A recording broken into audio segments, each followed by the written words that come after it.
That's I wore a mask all last winter. I'd like to call the Saline City Council work meeting to order at 5:32 p.m. Members present, Council members Gearboss, CO, Rice, Lesh, Harmount, Mayor Pro Tem Dillon, and Mayor Morrow. From City staff, we have City Manager Swallow, City Clerk Royal, Parks and Rec Director Lambert, Treasurer Finch, along with some other personnel who we welcome this evening. We do have some guests in the audience, I think, including several members of our Rec Center Sustainability Task Force. At this time, the Chair will entertain a motion to approve the agenda for the work meeting as submitted, unless there are amendments. So moved. As submitted, Mayor Pro Tem Dillon? Yes. Is there a second? Second. Seconded by Councilmember Lesh. All those in favor of approving the agenda as submitted signify by saying aye. Aye. Opposed, say nay. Ayes have it. The motion carries unanimously. There are no absences this evening, so we'll proceed to the first and only public comment period. Under the Open Meetings Act, any person may come forward at this time, make comment or question to City Council. This public comment period will be limited to 3 minutes per person. Anyone who would like to speak is requested, but of course not required to state their name and address for the record. Are there any citizen comments this evening? There appear to be none. Clerk Royal, or there appear to be none from those who are in the audience. Did we receive any written communiques in advance of tonight's meeting in which the individual wanted their remarks read at this time? No, sir. Easy enough. Then we transition to the one and only discussion item for this 5:30 work meeting, which is the final report from the Rec Center Sustainability Task Force. I believe we're going to begin with the city manager. Or are you beginning, Lisa? Oh my goodness. Okay. Why don't we do this for the benefit of my council colleagues and those who are present? That microphone, of course, can come off its stand. Yes. Would you introduce yourself, provide a little bit of background, particularly your professional vocation? Of course, my council colleagues know Sunshine, or excuse me, Director Lambert, Treasurer Finch, and City Manager Swallow, but I think there'd be a benefit in having the 3 other members of our panel introduce themselves. Absolutely. My name is Lisa Shea. I am a 30-plus year collegiate and fitness professional. My current mainstay is at the University of Michigan with Michigan Recreation, which in January, will be celebrating 30 years. I have been teaching fitness classes for the better part of 15 years. I've coached volleyball here at the high school. My husband and I both are very involved in the community, and I'm going to pass it down. Good. Good evening. I'm Craig Hohenberger. I am a resident in the area of Pittsfield Township. I've been kind of in Saline area since college, really, and in the Parks and Recreation field for over 25 years. Back in 1999, I believe it was, I was the aquatics specialist at the rec center and have progressed through several areas. Most recently, I was with Canton Township for a little over 22 years, the director for the last 9. And then in the last month, I have transitioned to being the chief deputy director for Washtenaw County Parks and Recreation. Congratulations on your new gig, by the way. Well earned. Good evening. I'm Toni Kayumi. I'm Washtenaw County's Director of Community and Economic Development. Prior to that, for 15 years, I worked for the YMCA, most recently as the CEO of the Ann Arbor YMCA, serving Washtenaw and Livingston counties, and prior to that, as the Chief Mission Advancement and Government Relations Officer for the YMCA of Greater Cleveland. Very good. Excellent. Of course, Dan Swallow, City Manager, so pass the mic back. And if I'm not mistaken, and Director Lambert can correct me if I'm wrong, we have at least one other member of the task force present, and that is Paul Heineck. Is that correct? Do you want to introduce yourself, Paul? No? Okay. We have a couple more in the back as well. Yeah. Oh, I'm sorry. We have Mark Dash and Rich Wade from Pittsfield Township in the back. Very good. Gentlemen, thank you for being here. Sarah Zutlow. Yes, and Sarah from Saline Parks and Rec also participated. My faux pas. So we have close to a working majority of the group here, and we appreciate everyone's attendance. Lisa, we will turn it over to you to begin. Yes, well, welcome. Oops, dropping my phone. Welcome and thank you for everyone for the opportunity to begin the presentation tonight on behalf of the Rec Task Force. Part of my slide here was to introduce myself, but I've already done that. But one thing I do want to share with you is that my husband and I believe when moving into a community, there are two services that you always support and join, and that is the library and that is your rec center. And so with this slide, with so much fun on it, what I want to mention here on this slide is that you will see that the rec center is more than just a building. It's a space where well-being thrives. Every day, friendships are formed, health is strengthened, and a sense of community grows.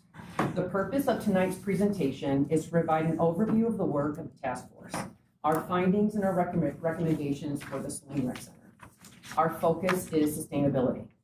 Safeguard the community space that connects us without creating an undue burden on the City of Saline's general fund. connecting community, strengthening future.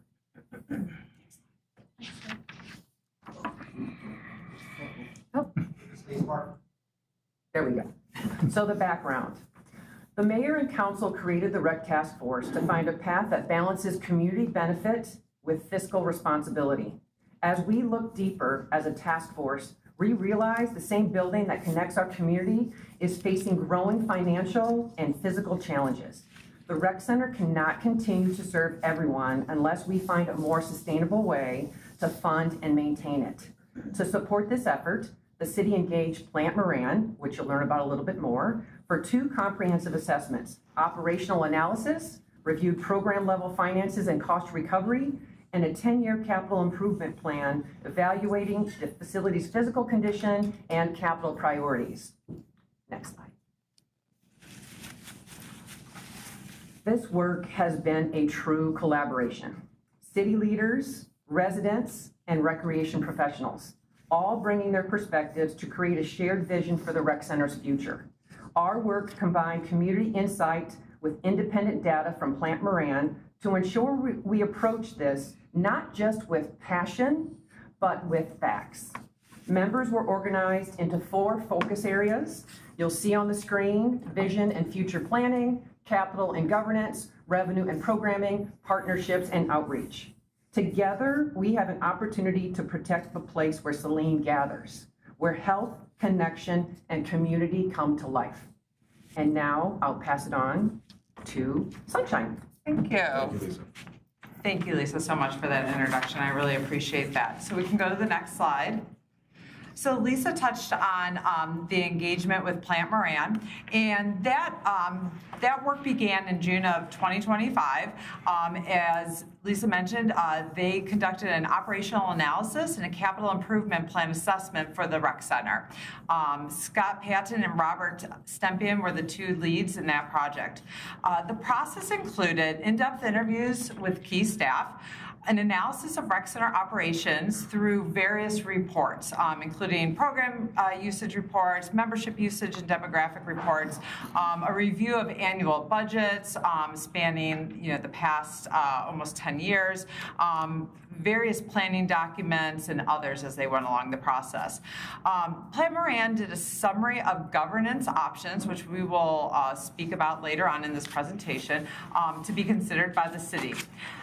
They also came out and did a detailed tour of the rec center, and while they were doing that tour, it was to evaluate the current state of the rec center and the state of the building.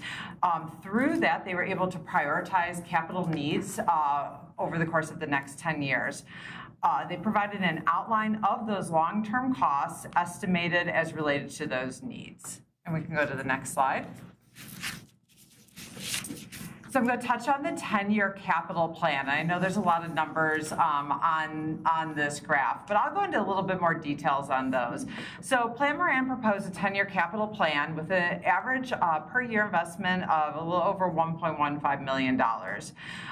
There were some critical needs that were identified that really need to be looked at within the first 1 to 3 years. Those include the installation of the exterior drain tile system and waterproofing portions of the building. So if you've been to the rec center, if you walk into the gymnasium, you're going to see paint peeling.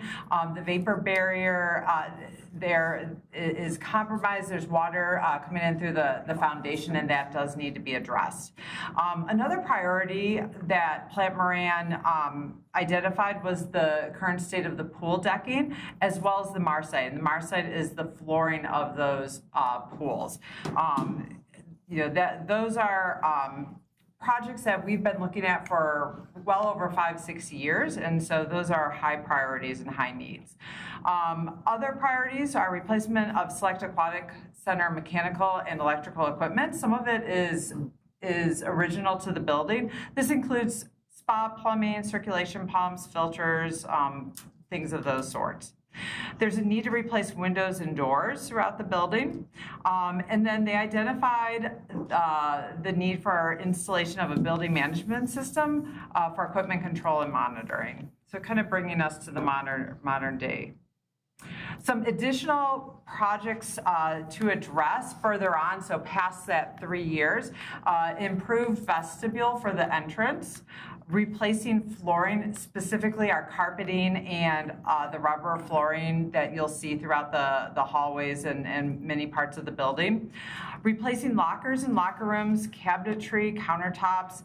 Much of this was last replaced in 2006. So just to put in perspective, the building was built and opened the doors in 1991. 15 years later, we had a major renovation, and it's been almost 20 years since that renovation. Other areas, replacing air handling units, our AC1 and 2, that's for our first and second floors, our rooftop units, which provide heating for our first and second floors as well. And then future planning for repaving of the parking lots, and looking at our elevator. Again, if you've ever been to the rec center, or if you'd ever like to see our elevator, it's quite small. It's something I always reference. It seems like you would find it in Europe, and it can't fit if we have an emergency and somebody has to be taken down in a stretcher. It does not fit somebody in a stretcher. So, next slide, please. So we talked about the options that were presented in the operational analysis by Plant Moran, and so they provided several options for governance and funding. Of the two subgroups that really focused on these were the capital and governance subgroup, as well as the vision and planning. And they took a deep dive into these options. So I'm going to go through them a little bit. One of the options is status quo. So that means we continue on as we have been operating. The city would make necessary improvements, provide support through the use of the general fund. And as we discussed earlier, the rec center, is a regional asset that needs shared investment and support beyond the city of Saline. So we felt that this was maybe not the right option at this time. So moving on, we looked into the city of Saline recreation millage, so just for the city. Again, similar to status quo, this approach is not preferred as it relies exclusively on city residents to fund the facility that really serves a broader region. We move on to a recreation authority as recommended, well, not recommended, but as provided as an option by Plant Moran. And authority would actually help us regionalize the service. However, this is a lengthy and complex process requiring voter approval amongst multiple jurisdictions. It also involves competing priorities, potential loss of local control over operations, funding uncertainties as each of the partners needs to commit to the financial participation. And then finally, closure. So closure was discussed, but it did not feel like an option by the majority of the group. So I just want to kind of go back to 35 years ago. So the community had this vision to create a place to bring people together. And this was, through recreation, through health, through connection. It's a community center. It's not just a gym. It's not just a pool. It's comprehensive, as I mentioned, community, but also wellness center. It supports all ages, all abilities, through physical health, mental well-being, social connection, and inclusivity. It also provides economic value to Saline. It attracts residents, businesses, it creates jobs, and the Saline Rec Center collaborates and supports other organizations throughout the community. So next slide, please. So this slide shows one of the last options that we reviewed and that the task force is recommending. So this is the regional funding with community partnerships. This option rose to the top amongst the subgroup analysis work. This would open up the doors to seek millage from a broader base, not just the city of Saline. And we'll go into some numbers that'll show you what that means in just a little bit. This option can also be addressed in a more timely manner because we realize that, with this, we're looking for a solution within the next year or two, and so we want to make sure we're moving along in a timely manner. So potential partners that were identified throughout this process. First would be the Saline Area School District. The Saline Area School District encompasses 28,000 residents as compared to the city of Saline, which is, I believe approximately 9,000, kind of give or take. When we look at our membership and even just our usage of the rec center, 80% of those who utilize our services live within the school district. So as we were diving through all those demographics, this kept just coming back to us over and over again. Another potential partner would be Pittsfield Township. We have a historical relationship with them, with the property. Pittsfield Township is 39,000 residents.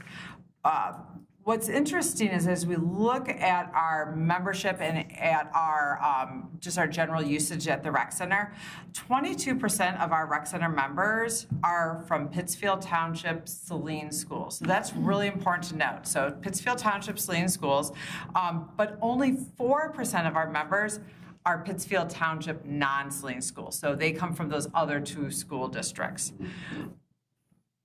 The third would be Washtenaw County. You know, again, we're a regional asset. The county seems that could be a potential, partner, somebody we could approach to speak more about. And then finally, another discussion that had come out of the group was looking at relationships and strengthening those relationships, with the surrounding townships, and potentially structuring our memberships in a tiered manner to offer lower cost options for townships that might want to make a contribution to the facility and partner up with the city of Saline. And now I'm going to pass it to Sarah. I'm just going to share a couple of slides of some financial data for everyone so that you have it.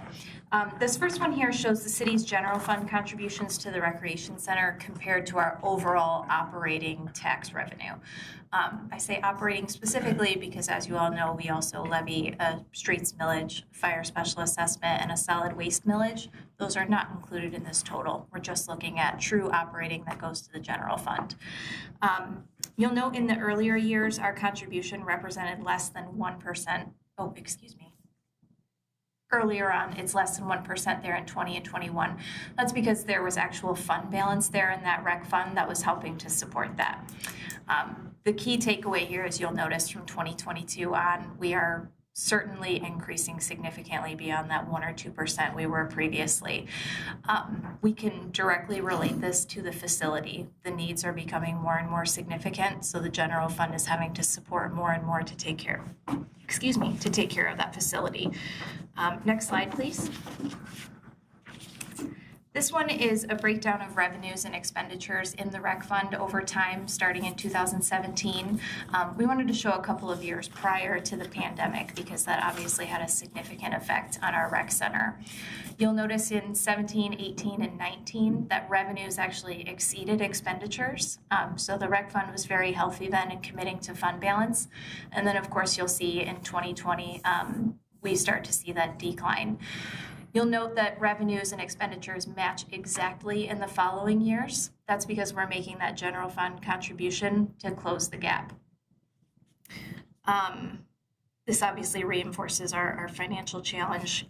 The rec center right now is just not able to sustain itself through the user fees as it's been struggling to recover membership since the pandemic. Next slide, please.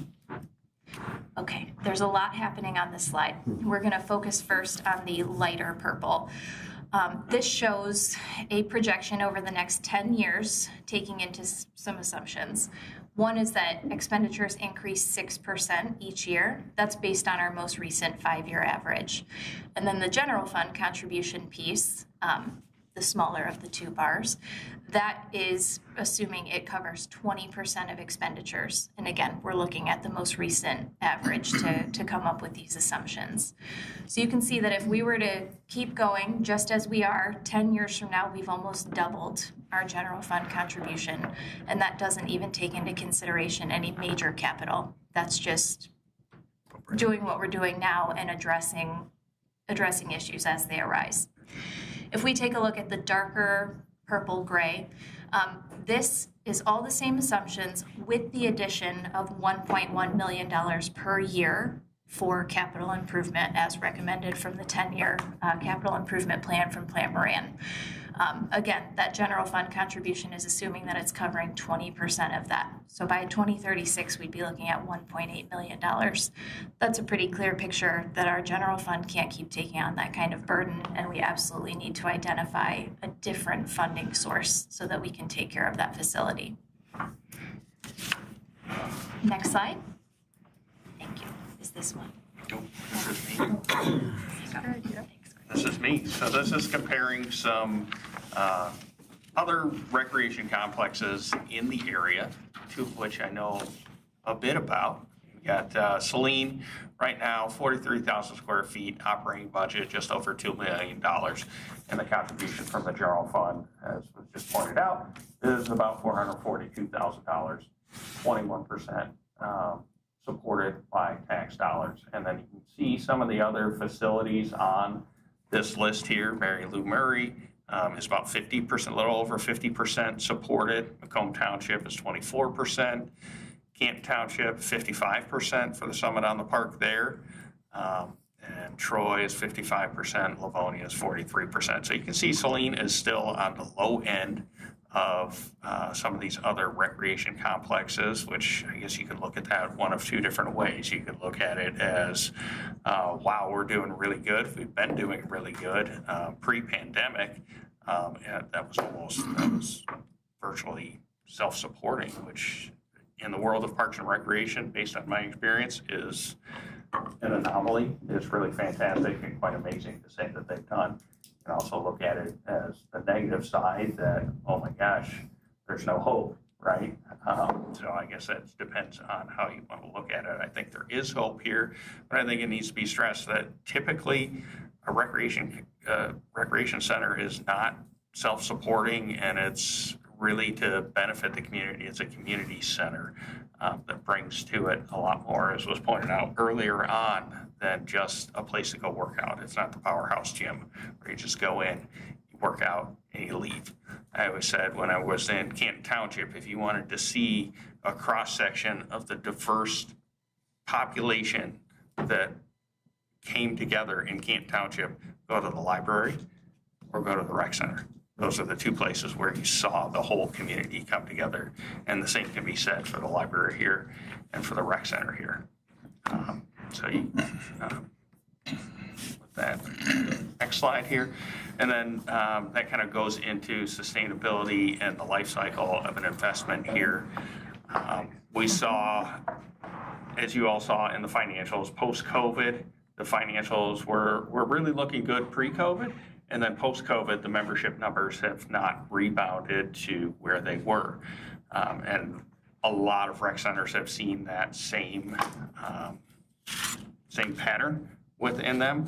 One that I can say, Canton Township, we were seeing that, and then we made a major investment into the aquatic center, put about $2.5 million into a retiling project, brought that facility back into the modern era.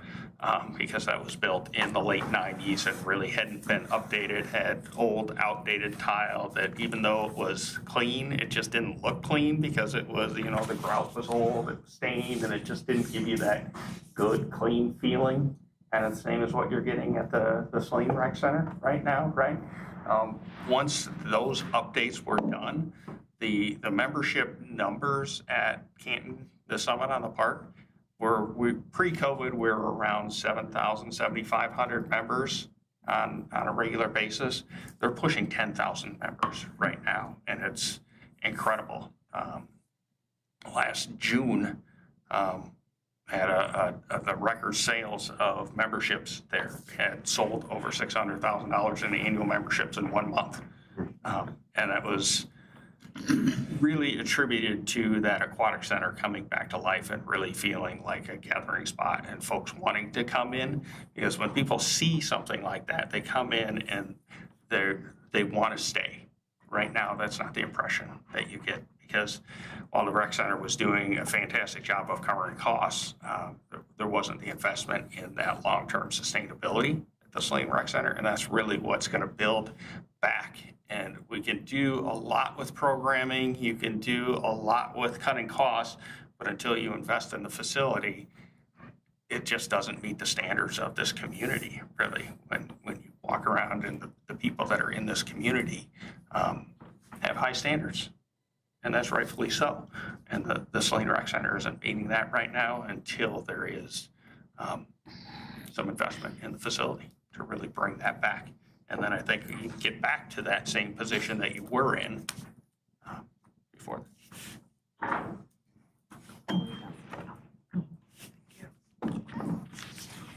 So we also talked about immediate short-term initiatives that we could institute while we're also simultaneously to begin more long-range planning.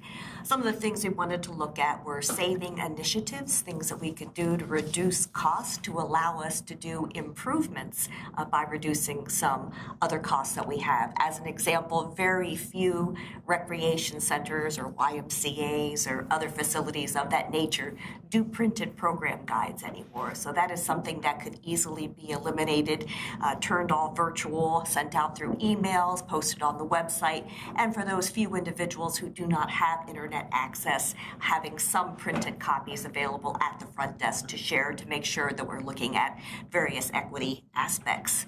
We also wanted to look at some of the building things that we're doing that could perhaps lower costs, like talking about automated controls for mechanicals, looking at moving to a guaranteed professional maintenance program.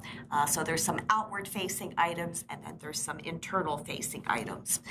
We also wanted to look at increasing memberships and day passes. And by increasing membership, looking at what can we do to better market ourselves.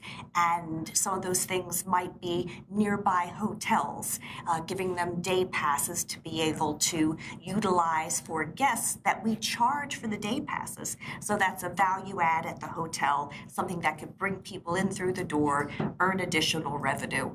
Also looking about membership drives and looking at some themes that we might be able to do, like Join with Buddy or some other program of that nature, where it can be a membership that's combined from somebody outside of your household. And while both of you are members at the Wellness Center, you're both receiving a reduction in expenses for that. And the statistics find when you work out with somebody, you're likely to come more often. Coming more often increases engagement. Increased engagement increases retention, and so on and so on.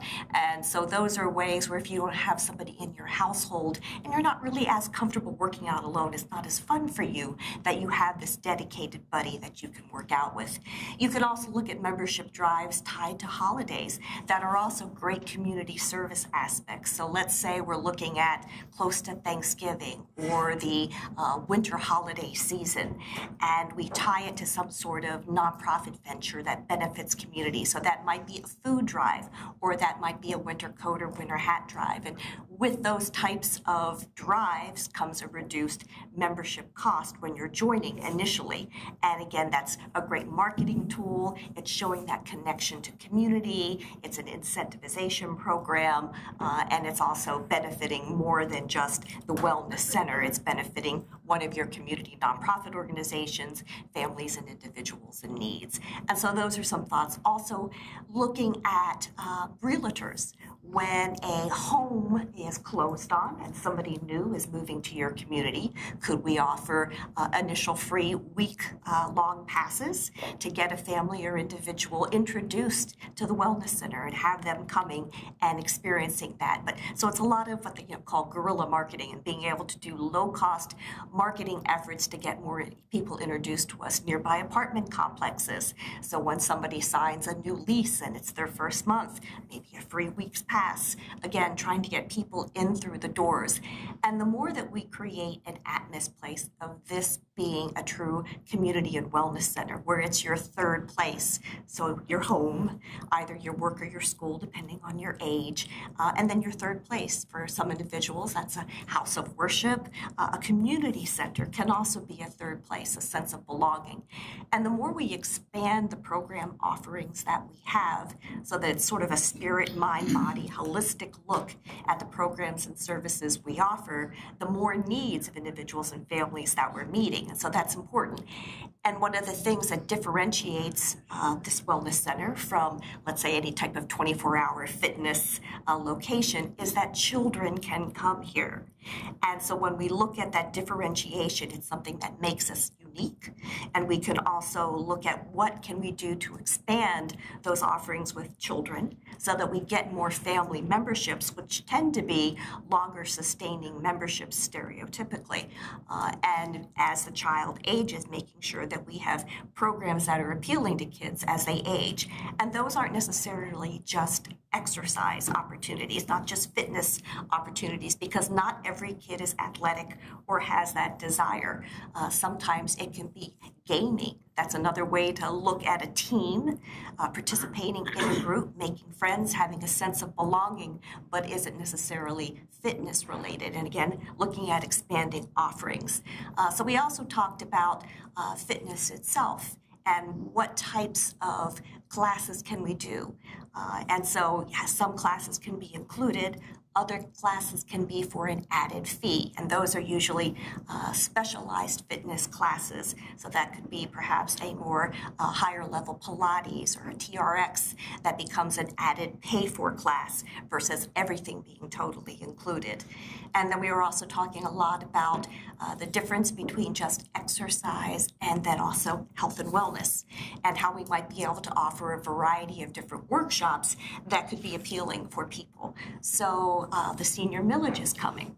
Washtenaw County will be having RFPs where various nonprofits and other entities can apply for potential grant dollars. So let's say we looked at an opportunity for you to apply for a potential grant related to reduced priced memberships for seniors or free memberships for seniors, depending upon their economic situation, and being able to offer that financial assistance, perhaps with assistance from the village itself, and then looking at workshops that are senior related. So that could be osteoporosis workshops or menopause workshops, getting adjusted to the nutritional aspects and the exercise aspects. Looking at introduction to strength training. Sometimes just being introduced to the equipment on the floor is a little overwhelming, but being in a small group, a cohort, and being able to learn how to do it together is another thing that really assists people. We looked at perhaps balance and flexibility workshops, all things that help with aging. You need strength and you need balance and flexibility to stave off osteoporosis and falls and breaking of hips and other things. Then going totally to the opposite end of the spectrum with potential workshops, mommy and me classes. So starting as young as babies, getting to be a part of the facility and having a time for the mom and the child to do exercise together.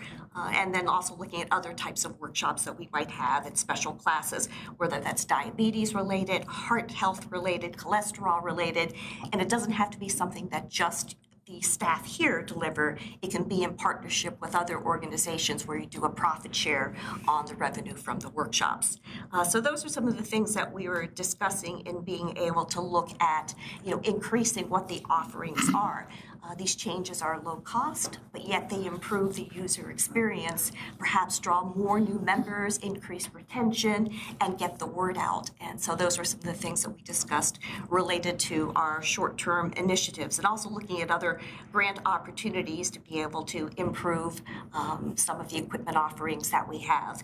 We also talked about the idea of bundling, and bundling can come with the paid-for workshops where you buy a package of them, and so it's cheaper to buy a package, or it can come with your personal fitness training with the instructor, or it can be for your other things that you buy in bulk.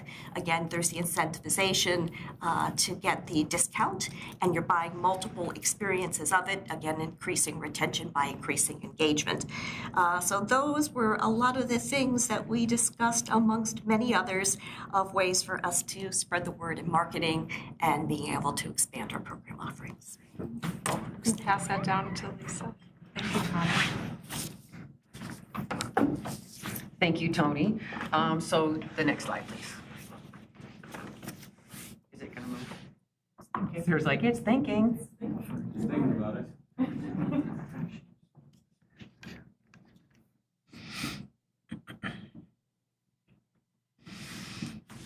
I waited too long.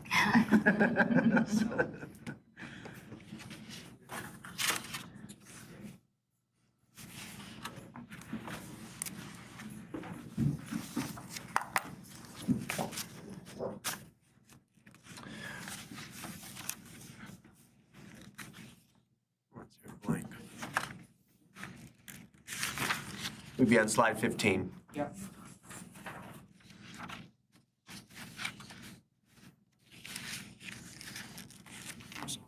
There it is.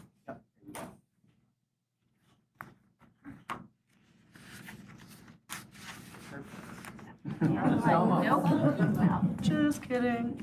Well, why don't you proceed, Lisa, and they can work to get it up on the Someone see screen. it? Yeah, Yep, okay. that's better than nothing. Perfect, perfect. All right, so slide 15, pathways forward. Our path forward builds on what's already working, as you've already heard here tonight, improving operations now while developing regional partnerships and funding strategies that secure the rec center or wellness center for future for everyone it serves. This slide, and it's up, captures our next phase, how we move from stabilization to sustainability. In the short term, we strengthen our operations. We continue to strengthen our operations, improving membership engagement. Tony mentioned a lot of these things, growing participation and managing cost responsibility. At the same time, we're expanding partnerships with Saline area schools, Washtenaw County, and Pittsfield Township, because this facility serves the entire region, not just the city of Saline.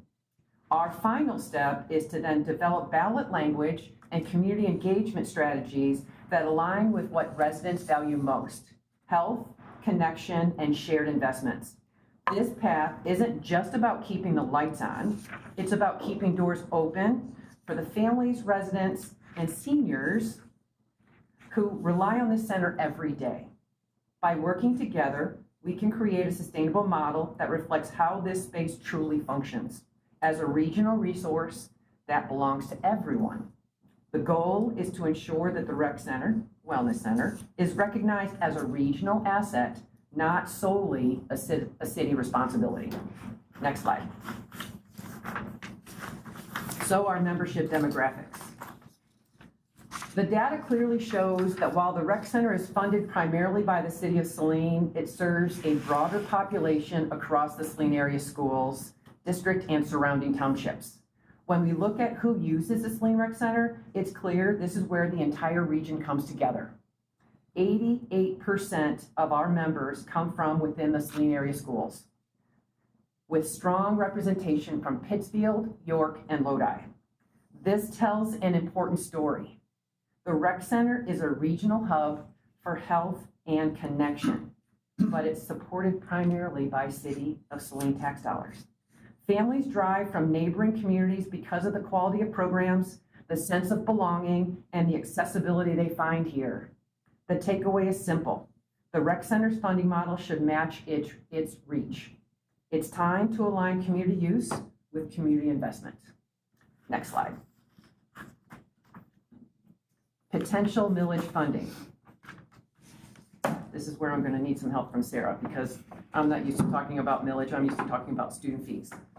So a regional or district-wide millage would provide sustainable funding that reflects how broadly the facility serves the community while keeping costs low for individual households.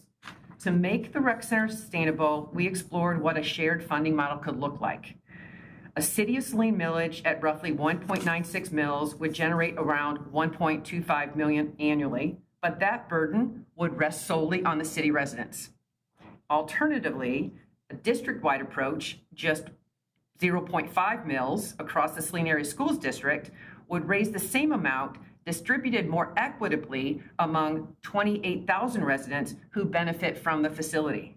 For the average homeowner with a taxable value of $100,000, that's $50 a year, less than 1 month of family recreation membership anywhere else. This approach aligns with our message of shared investment for shared benefit, recognizing that the rec center is truly a community-wide asset. By partnering with the school district and surrounding municipalities, we can protect access, maintain quality, and ensure this facility continues serving Saline area residents and families for decades to come. Next slide. All right. Close it up with Dan. Thank you so much. Well, thank you, Lisa. Thanks for coming in, all of the task force members. I mean, they definitely put a significant amount of work, untold hours, into this presentation. So, and the recommendation that they ultimately are going to present tonight. So, with that, if council decides to proceed with this recommendation, there's a significant amount of work that is going to need to occur over the next 12 to 18 months. And this just gives an outline of that work. Obviously, a lot more detail under each one of these categories and each one of these bullets that will have to come, assuming council proceeds with this recommendation. So initially, I know Tony talked a lot about the implementation of the short-term initiatives and some of the cost savings, some of the ways to potentially generate additional revenue at the center, and that obviously could help in the short term, but does not fill the overall funding gap, and particularly when you look at that capital cost. There's no way they can reach those types of dollar figures to backfill some of that capital requirements with these short-term initiatives. So with that, additionally, we talked about savings, some of the printed materials and that nature that could be cut back, but again, that's well short of the overall funding need at the center. Part of this also to take a look at researching grants and alternative funding sources, whether it be private donations. Obviously, we just heard about a little bit about Washtenaw County with the senior millage, as well as organizations like the Wilson Foundation and Mission Natural Resources Trust Fund. There are some other funding sources that we could look at from the grant side to help at least fill some of the short-term needs. That being said, moving forward, if the millage in particular is pursued, we really would need to work intensively with our potential partners. Schools were the ones that are identified as the most logical partner, not the only potential partner. We still want to work with our local townships as partnerships there, work with the county, particularly those larger townships, and the Pittsfield Township is obviously represented here tonight as well, to try and build that partnership and really ask them, would you please come to the table, work with us on this initiative. One of the thoughts too is to gauge the potential for the receptiveness of the community to a millage request. We need to probably do some surveying and do some other outreach to make sure that we understand what the community sentiment is, what are the concern points, what are some of the other ideas that they may have, the community may have, to help fund the rec center. Moving forward from that, we definitely need to start talking with the marketing, working with all of our partners, there's a discussion of some of the task force members continuing on to start engaging with the community about what a millage would look like, what is the benefit to them, why vote yes in a potential millage, and to start getting that word out that this is going to request coming forward. Also formalizing those partnerships. There's a lot of work to do if the schools is going to be the partner of choice in this request. What does that mean for them? What are their concerns? What is value does the rec center bring to the schools? Identifying all of those initiatives and why the schools would want to form a partnership with the city, for example. And then, assuming we move through that process, looking at the actual ballot language, what is this, a $500,000? What the request would be if it were a district-wide millage, and taking a look at those details and what those finances would result in if it were passed to move forward. And then ultimately, looking forward to 12 to 18 months, that's when we anticipate that we could put millage request on the ballot. So those are kind of the outlying timelines that would require us to move relatively quickly when you think about that's not that far away, especially with a major initiative like this. So next slide.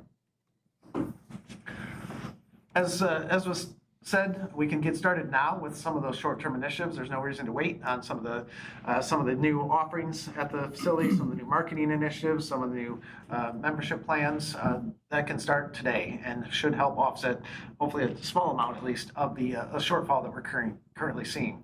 We can start identifying grant opportunities and what we would be eligible for, what funding opportunities there are, what capital that would potentially look at for that. Excuse me, frog in my throat. Capital needs for the facility and what those organizations would consider funding. As was mentioned, we definitely need to look at expanding those relationships with our community partners and identifying what is the most likelihood of success, and is that partner ready to move forward with us, or are there concerns we need to address? And then finally, exploring all those financial options and developing that planned millage proposal, making sure it meets the needs of the center, but also addresses some of the concerns of our potential partners. So that says the next steps moving forward if council chooses to accept the task force recommendation.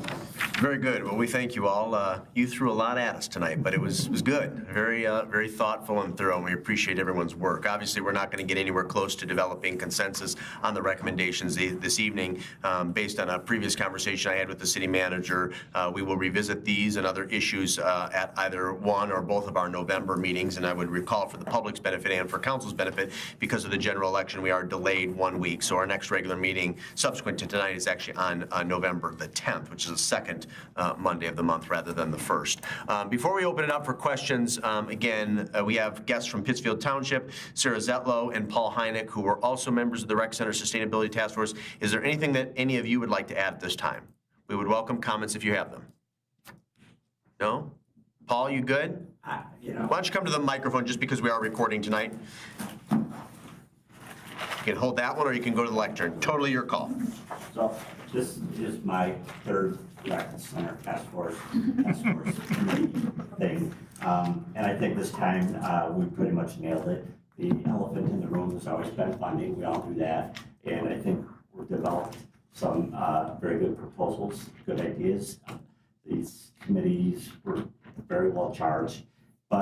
And to their point, we need to get beyond the Rec Center thing and get to Wellness Center. I was kind of lecturing them last week about 40 years in insurance business and healthcare, and it's important. And I think people are more aware of their healthcare these days, and I think it would be to our advantage to make things happen up at the center. Very good. Thank you. Before we open up for questions, and again, 2 weeks ago I started questions with Councilmember Gearbaugh, so this week I'll start with Councilmember Rice and end with Councilmember Gearbaugh. Actually, I will end, as is the normal protocol, but I will begin with Councilmember Gearbaugh and Councilmember Rice, not for questions, but if they had any comments regarding their participation as council members on the Rec Center Sustainability Task Force. So I'll start with Mr. Gearbaugh if you have some brief remarks, and then I'll transition to Councilmember Rice. Yeah, I think what we all were looking at is the concerns is that the realization is there is no solution except more funding coming into this. We can continue to look at cutting and everything, but as you just mentioned, if we're going to do new marketing and things like that, we identified those as cuts in the budget that we're going to talk about later on in our meeting. And I'm like, so how are you going to achieve new marketing when we've already cut the budget? So there's a lot of things going on, and I think there's this realization that the only way you're going to solve this problem is with additional funding. The other things is I think we look at that as we look at, and I thought from my perspective, we approach trying to look at different issues related to partnerships, impacting. I mean, some concerns came up is that we don't have a clear understanding, even in our own city, of what money is dedicated for parks versus the rec center, and that the rec center seemed to be getting all the attention and the parks have suffered as a result of that. So there's a lot of things that came out of this in terms of what we as a community, just the city of Saline, have as expectations versus what this recreation center would mean for the entire area. And again, it goes back to, it's not going to be solved by recreating and cutting expenses. It needs funding. Councilmember Rice, do you want to begin with any comments pertaining to your participation on the full task force and subcommittees? And then if you have any questions for our panelists, our guests, we would welcome those. Sure, thanks. So I want to acknowledge the entities that we have in the room. I know that folks introduced themselves in the beginning of this, but I want to acknowledge that we have University of Michigan, we have Washtenaw County Parks, we have someone who's worked extensively with the YMCA programs, we have Pittsfield Township.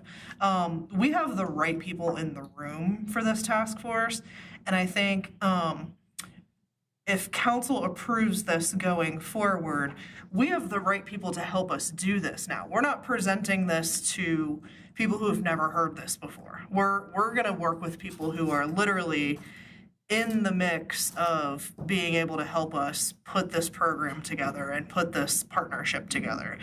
So I really want to commend the mayor, the acting city manager, the deputy city manager, El Cole, in putting together the right group of people.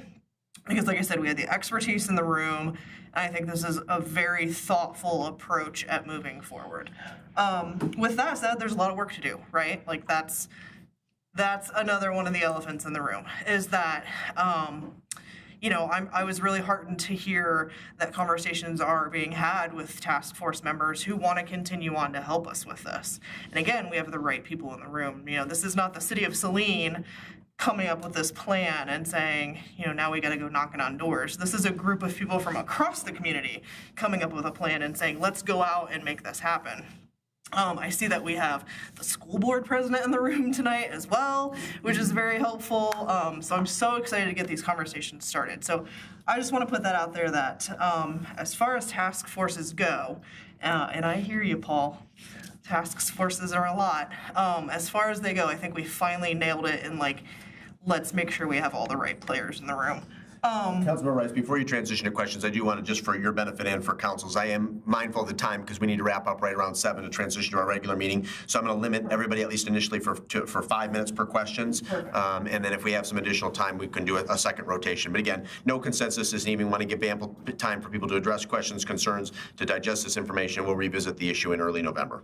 Perfect. I just have 2 sort of conceptual questions that may not even be able to be answered here tonight, but I guess I'll start with the easier one that probably can be answered, and this one is for Director Lambert. So if we put forth a millage, we create a partnership, put forth a millage, are we looking at membership structure costs changing then as well? Because the way that we have it now is sort of if you live in a different area, so we would kind of be reassessing that across the board, probably more of a steady membership fee if we have a millage that goes across the entire district. Correct. So if you'll recall, the REC Task Force in 2013 had made the recommendation to include all of those living within the school district as part of that resident discounted membership. So that was an initiative coming out of the recession, and it worked really well. But now is the time to reevaluate that. So as we seek these partnerships, that will drive, you know, the future of the membership pricing models. And within our 4 different subgroups, I believe the majority of them, there was a discussion that came up about that, of doing a tiered pricing structure, you know, and depending on what entities are involved, we'll determine that. Yes. Perfect. And then this one is kind of more the concept of this, and maybe this is a question for the city manager. Like, what is this going to take? So say council says, yes, let's move forward with creating this partnership with especially the schools, because schools is probably the number one key, because then we can get the millage across the school district. You know, what does that really take from the schools? What do we need the schools to say? Do we just need them to say, yes, we're on board, like the school board has to vote yes for this, or what does that actually look like? No, there's definitely more process in that, and I think the first outreach to the schools is, you know, is this something, you know, you would consider, and what are the advantages for the schools? How can we partner to make sure that this is a win-win for both organizations before we approach, you know, with an actual formal millage request? So from that, you know, if they are amenable to a millage request, then we need to structure that. Okay, how is that structured? Is that, you know, part of an existing millage? Is that part of a new millage request? Have that discussion with the schools on how that would move forward. And then, as you know, we've talked about, and you need to develop the ballot language. What is the specific ask for in terms of millage rate, in terms of you know, in terms of the language of how those funds can be utilized to make sure we understand that is accurate.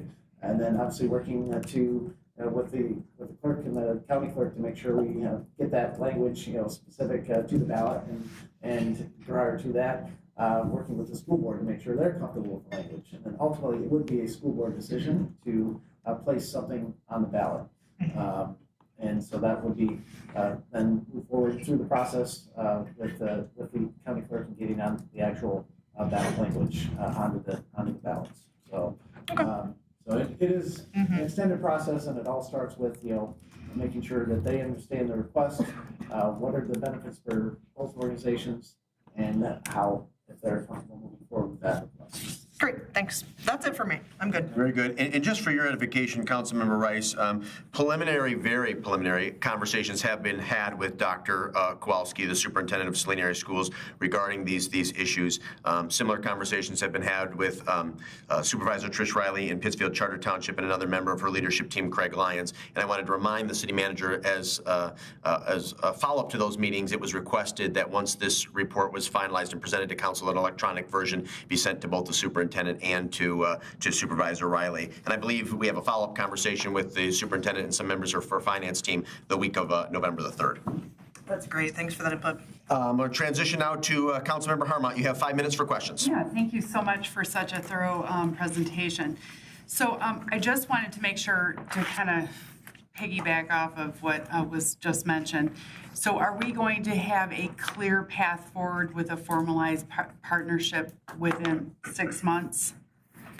So I guess my question is to make sure that we have a really, what happens if we don't meet that timeline? And then I'm hearing that the current status quo is, I'm hearing that what I'm hearing coming out of this is that the current status quo is not sustainable and it's not feasible, and City Council does not seem amenable to having any more contributions from the general funds.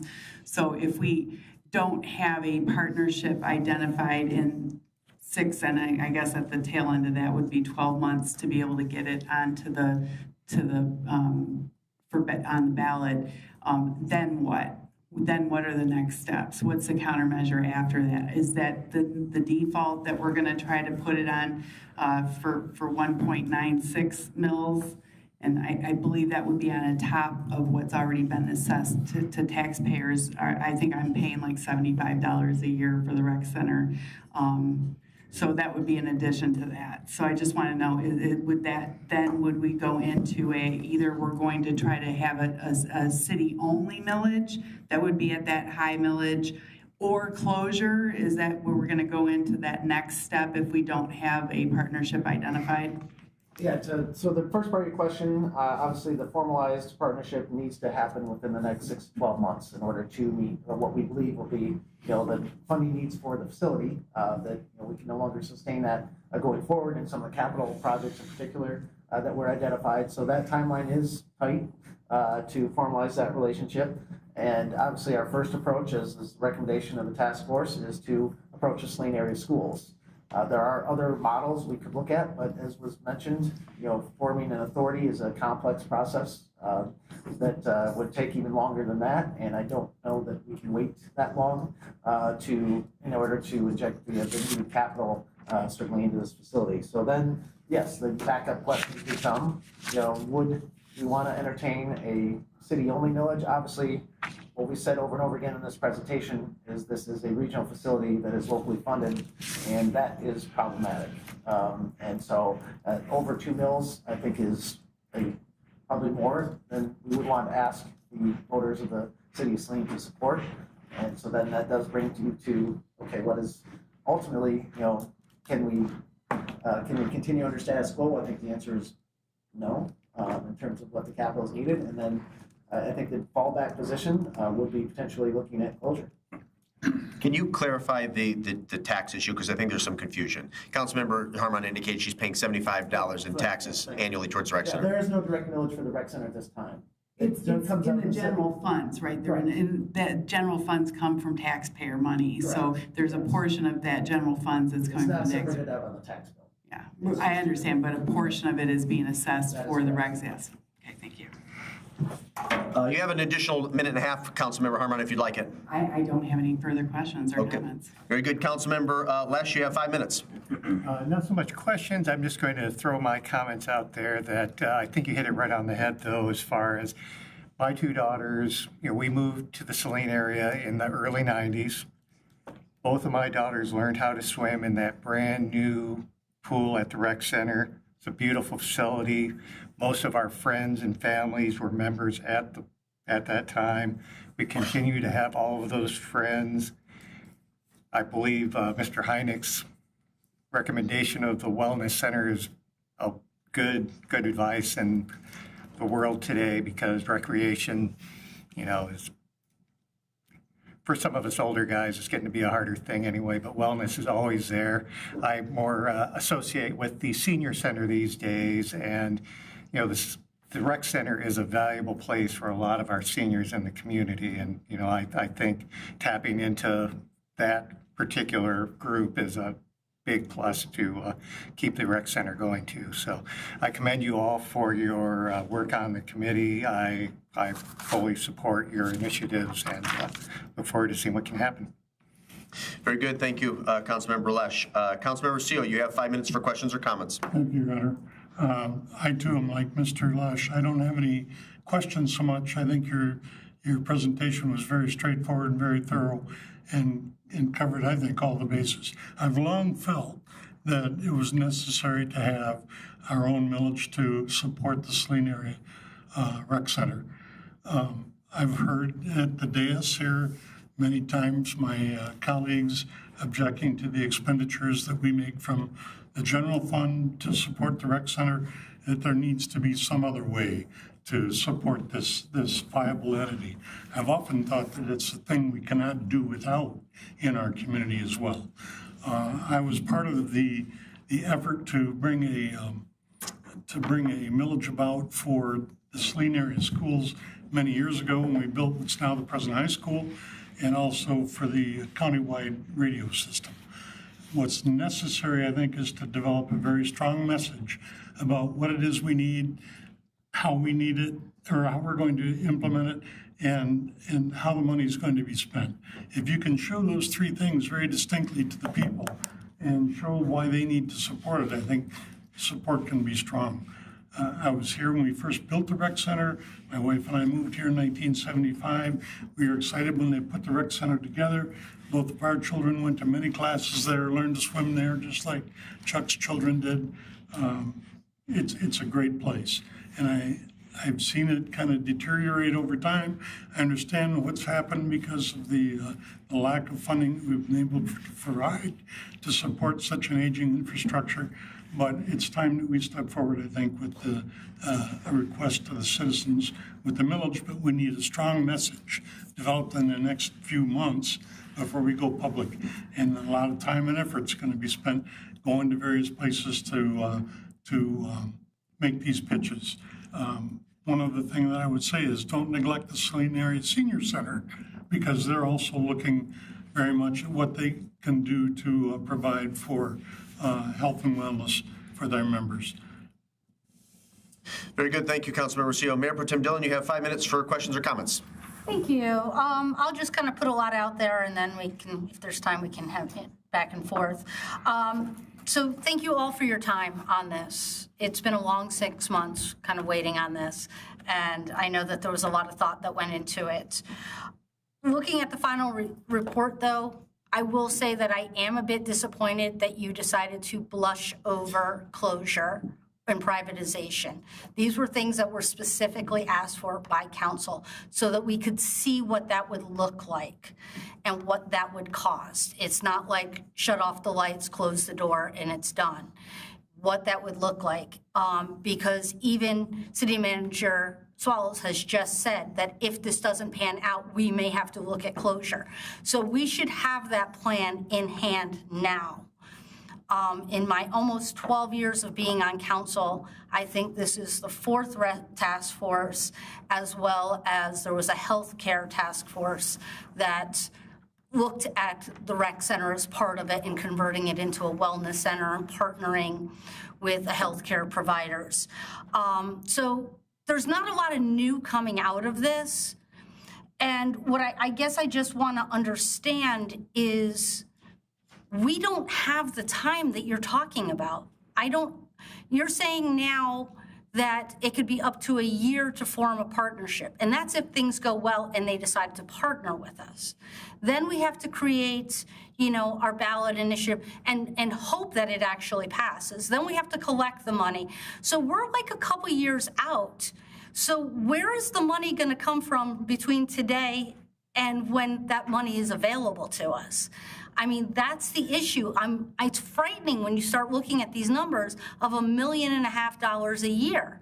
What is the city supposed to give up? Are we not going to fix roads? Are we not going to do something? What is it? Because something has to give because there's only so much money.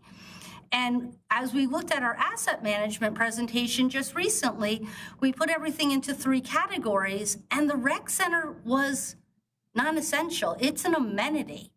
So I kind of feel like, are we hopping over our essentials and our safety things for the rec center? And I want that to be part of the conversation that we're having and understanding it. And I applaud all of the ideas that have come forward of, hey, we could do this and we can do this. We've done some of these before. We've tried to expand different types of programming. We've done rate things where, hey, renew early and take a savings. It always seems to bite us on the backside of that, though, because we end up losing money on it. We have done things we've talked about for years, stopping doing the print brochure. But we were told it was necessary, or it could have been cut many years ago. So I want to understand about this and looking at what else we need to do. And I just want to make sure that I hit upon a couple of things. When we're talking about this, we're also just once again talking about the rec center. Are we talking about any of the Saline parks as part of this millage? Or is it just for this one building? And I mean, because, it used to be that they were all under one umbrella. This was part of our recreation system. And we have long talked about the fact that the townships get the benefit of our parks, yet they don't have to contribute to them. And so I would highly recommend that if we're looking at a millage, that we do include those parks in it. It's not just maintaining the rec center. So I'm hoping that's something that we can look at. And then as we talk about pursuing regional partnerships, I feel like we've been down this road before. We've talked to the county. We thought we were this close, and then it went away. We've talked to other municipalities and again, thought we were this close and then it went away. And so I want to understand what is different now than what was happening a couple of years ago when we did this. And when we talk about millages in the schools, let's not forget that the CARES millage already exists, for which the city and the rec center should be able to tap into. And so we need to understand where that money is being allocated. And I'm sure I'm pretty close to time, so Got 3 seconds. I will stop. Before we transition to Councilmember Gearbaugh, did anybody want to respond to? There were a number of questions and comments made there, and we would welcome a thorough, albeit brief, response, because I do have to get through at least 2 other council members before we wrap up here. So yeah, I think the short answer is you are correct. We're 2 years away if this plan goes through from seeing funding in the city coffers, if you will, to address the concerns. The short answer to that is we obviously status quo is something we talked about. It's not ideal, but that would probably be what would occur for the 2-year gap in if the partnership hopefully will go forward. In terms of yes, I think the short answer to the closure plan is, we do need to start to get those estimates, but I think the goal at this point is to find the partnerships that work and to make that plan work. And along the way, we can look at Plan B if we need to. And then in terms of the parks, I mean, if you do have a millage funding for the rec center and to fund some of these requirements, obviously that does free up funding within the general fund that can be reallocated to parks. And I agree with you, that is needed as well. So I don't know if that covers it quickly, but Thank you very much. Very good. And actually, if you want to come to, I got to get you on the microphone just because we're recording. And before Mr. Heineck speaks, Councilmember Rice, at the conclusion of Mr. Gearbaugh's questions, I'll defer to you because the Parks Commission has put a lot of time into developing a vision, reference park improvements in the next 5 to 10 years. Maybe you can touch briefly on that, what the expectations and time frame are for receiving that report and series of recommendations from our Parks Commission. Just to answer Ms. Dillon's question about the CARES fund, it is the division of that money is directly the Saline Area Schools Board of Education directs that. So they define the division of where those funds go. It's also up for renewal next year, I believe.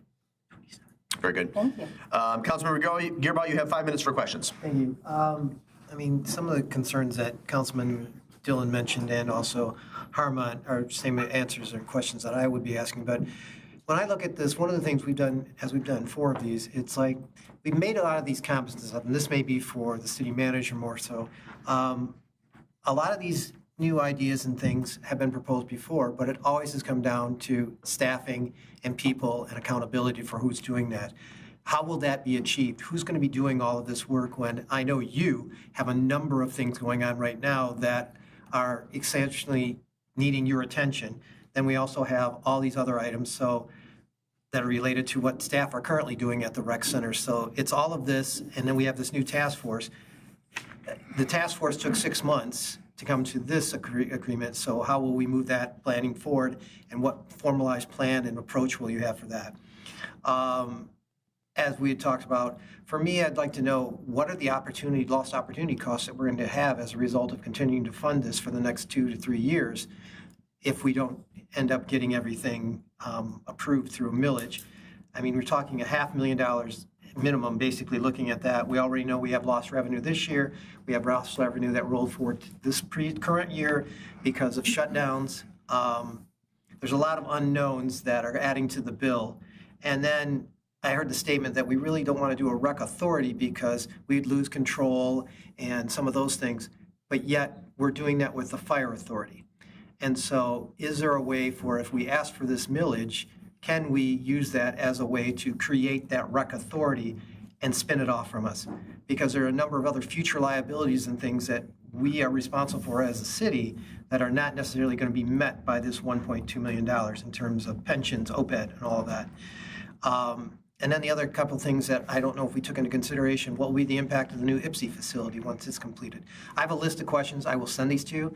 I don't expect answers on, but then the other one thing is when we look at comparison to other communities, I understand where it shows the percentage of what comes in from the general fund, but I really would like to know what is the percentage of the tax base for all those communities.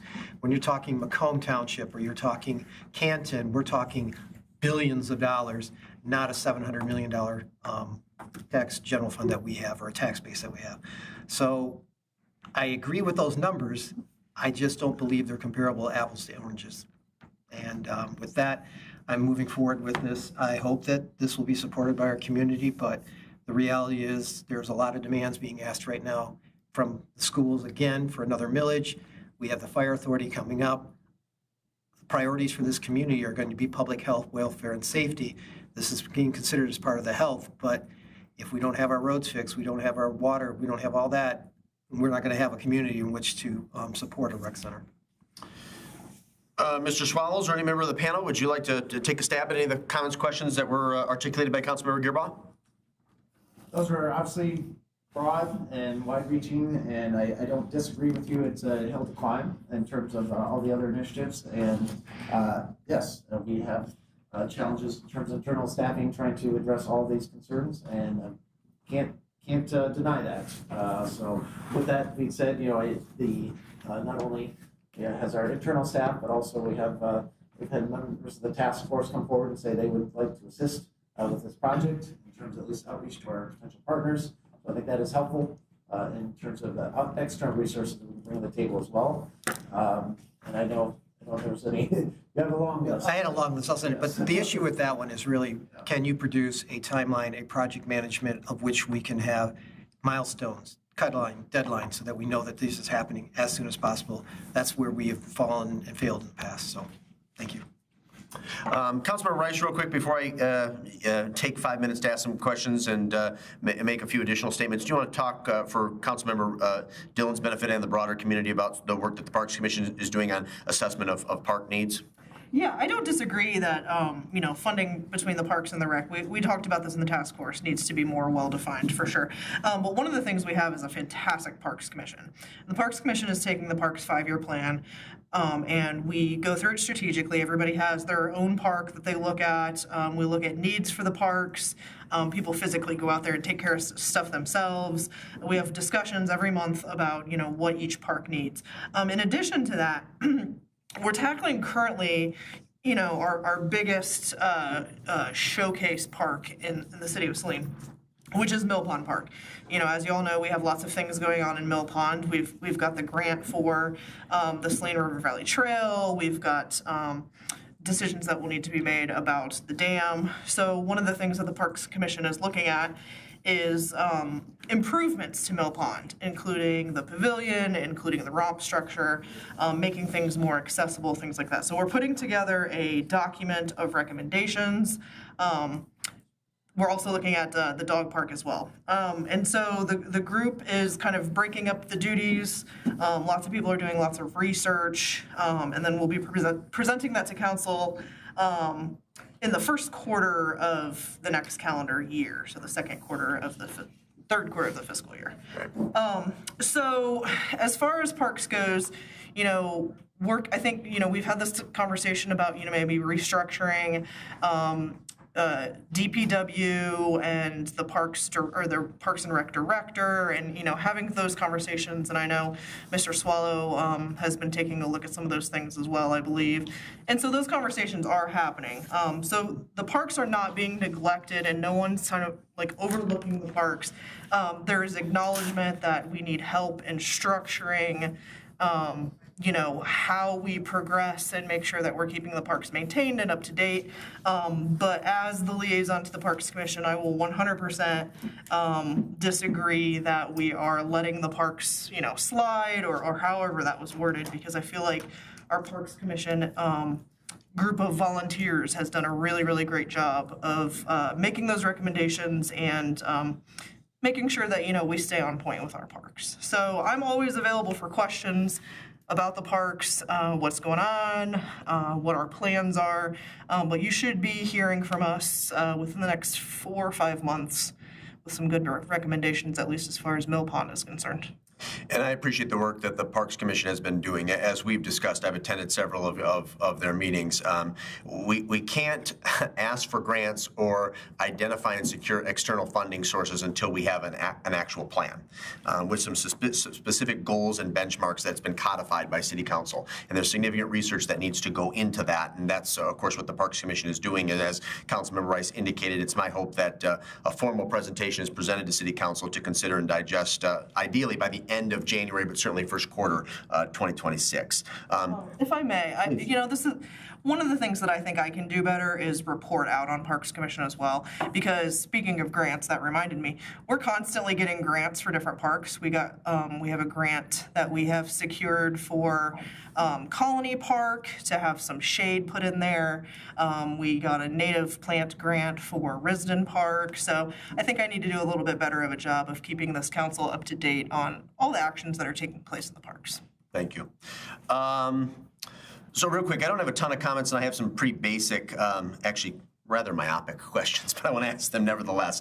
First, City Manager Swallow and Director Lambert, thank you for taking the lead on this. I appreciate everyone's time this evening. I do also want to acknowledge, I think it was mentioned by one of my other colleagues, that Deputy City Manager Cole, in her previous capacity as Acting City Manager, put a lot of time into this effort as well, and we appreciate her leadership. I do look forward to following up with the Superintendent and her finance team, along with my counterpart, Trish Riley, the Supervisor of Pittsfield Township. In particular, I think there's some low-hanging fruit, some opportunities to partner with Pittsfield Township, which could be, which would produce, I think, a short-term windfall for the rec center and the city more broadly. And hopefully something tangible will come from these discussions, and we can report that out in the not-too-distant future. I do concur, City Manager Swallow, with the comment, I think it was made by Councilmember Gearby, I may be mistaken. I think it's 3 or 4 slides back, the comparables, other municipalities who have similar facilities, they're quite larger with much larger, more robust tax bases.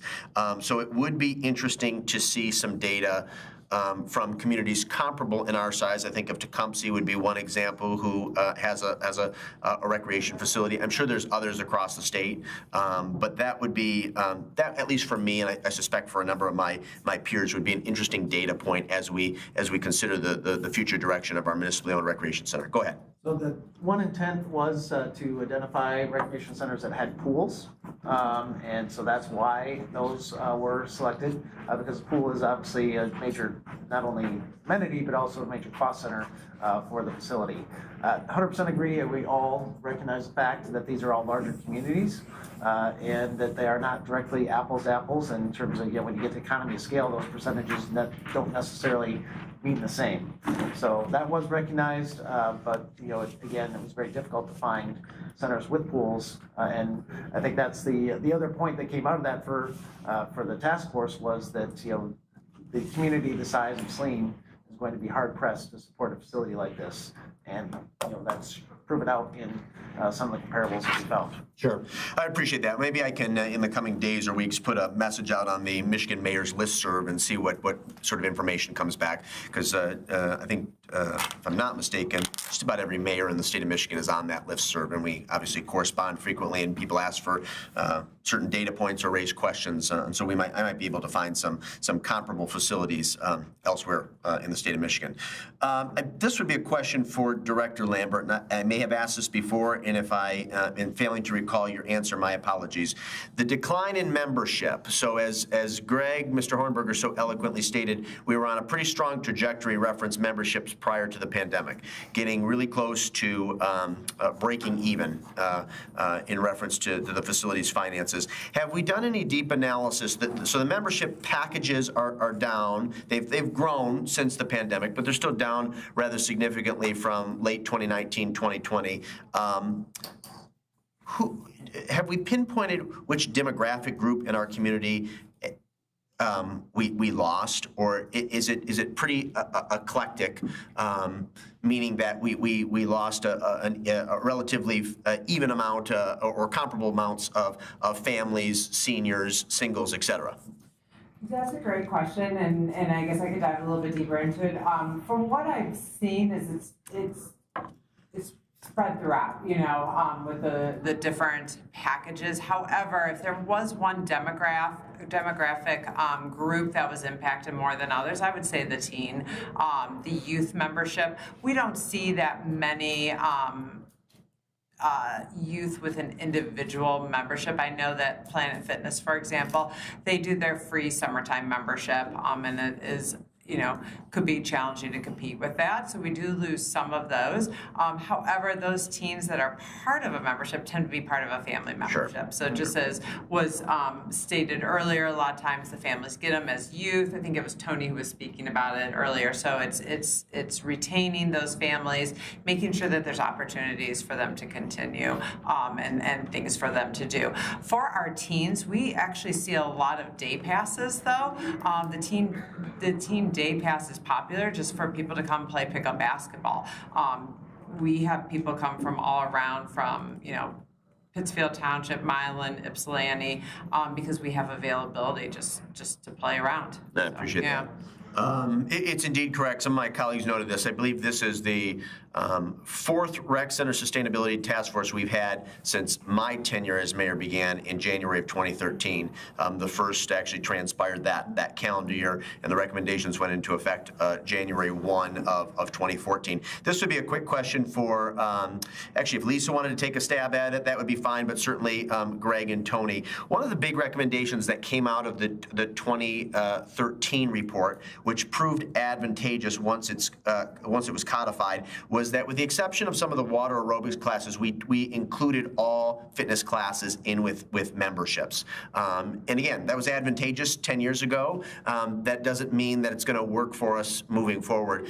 From your perspective, because you do this for a living, is that the anomaly to include classes in membership, or generally, what are you finding generally in the industry that it's a sort of an a la carte, that you get a basic membership, and then if you want to take TRX, aerobics, Pilates, spinning, it's an additional fee? I've kind of seen it's about a 50-50 split right now.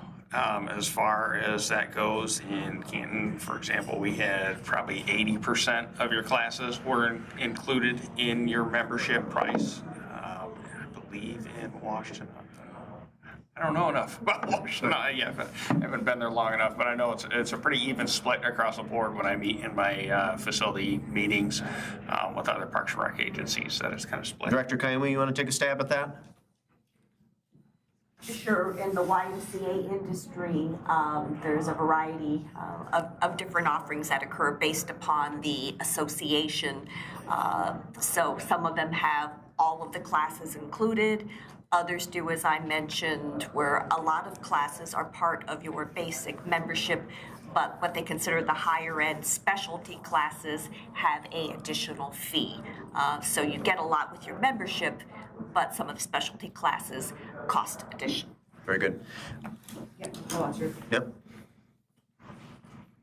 Yeah, within collegiate recreation, classes are included in memberships. It's just an efficiency in terms of booking and accounting and you name it for staff, and just to kind of make that happen.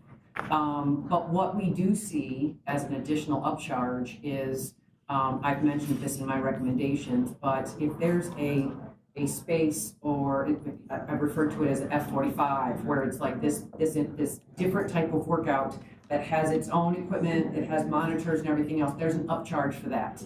So that's not included in your membership. Okay. But you do need to have a membership in order to get it. Leverage, yep, fair enough. And then my last point, not a question, and multiple statements were made about the potential benefits of a rec authority. I would encourage the city manager and staff to dust off and pull from the master file an analysis that the city of Saline and the Saline Area School Board, Saline Area Schools, specifically the school board, paid for in 2013. You might recall that we engaged Plant Moran to do an analysis, a feasibility study on the potential benefits and ramifications of forming an authority. It was decided at that time, probably first quarter, second quarter of 2014, that did not make sense. Some of that information will be a little bit dated and stale, but it might provide some keen insights into any future conversations we may have about the benefits, pros and cons of a rec authority. Okay. We actually got to get out of here, my friends. I apologize. Mr. Gearby indicated that he has a series of questions that he will forward to staff. We would welcome any and all council members to do similar, and we will revisit these issues at either our first and or second council meetings in November. And if you would like to have a more thoughtful conversation, I'm sure the city manager and Parks and Rec director would welcome a call or email. At this time, the chair would entertain a motion then to adjourn this council work meeting at 6:59 p.m. Oh boy, I'm going to go with Harmount on that, and second by CO. All those in favor of adjourning signify by saying aye. Aye. Opposed say nay. Ayes have it. Meeting is adjourned. Thank you all.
Order, if you'd please rise and join us for the Pledge of Allegiance. I pledge allegiance to the flag of the United States of America and to the republic for which it stands, one nation, under God, indivisible, with liberty and justice for all. Thank you very much. We welcome our guests. There are agendas on the back table. We would encourage you to sign in. And there's also listening devices if you require them. Members present this evening are Council Members Gearboss, CO, Rice, Lesh, Harmount, Mayor Pro Tem Dillon, and Mayor Marl. From City staff, we have City Manager Swallow, City Clerk Royal, DPW Director Hoppala, and HR Director Getzman. At this time, is there a motion to approve the agenda as submitted? I know there's a few items that folks would like to remove from the consent agenda, but we will get to that when we approve or consider, rather, the consent agenda. Move as submitted by CO. Is there a second? Second. Seconded by Mayor Pro Tem Dillon. All those in favor of approving the agenda as submitted signify by saying aye. Aye. Opposed, say nay. Ayes have it. The motion carries unanimously. There are no absences, so we'll proceed to the first of two public comment periods. Under the Open Meetings Act, any person may come forward and make a comment or question on an item that appears on this agenda. Comments will be limited to 3 minutes per person. Those wishing to speak are requested but not required to state their name and address for the record. Before you begin your comments, please clearly state the specific agenda item you are addressing. Please note City Council will not answer questions during this public comment period. Are there any citizen comments on agenda items this evening? There appear to be none from the audience. Clerk Royal, did we receive any written communications in advance of tonight's meeting in which the individual wanted their remark read at this time? Yes, sir. Easy enough. Then we'll proceed to the one and only presentation, which is Employee Healthcare Renewal Presentation. Is the HR Director going to begin, Mr. Swallow, or would you like to make some opening obligatory comments? We're going to go right to cabinet, but obviously there was a significant amount of work done with the healthcare committee to come up with a proposal for this year that we believe balances not only the benefits to the employees, but also being cost conscious. There were several changes you'll note that in the proposed plans that will be detailed out by cabinet.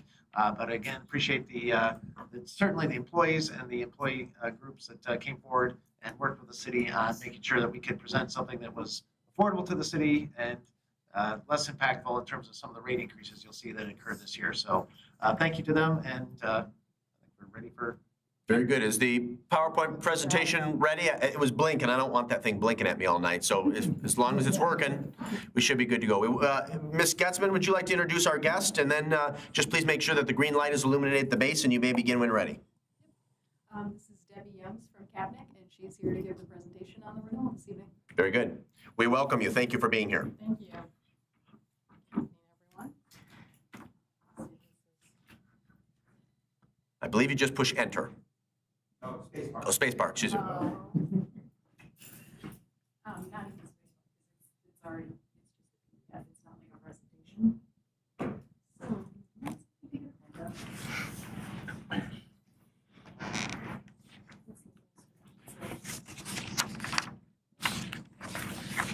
There you go.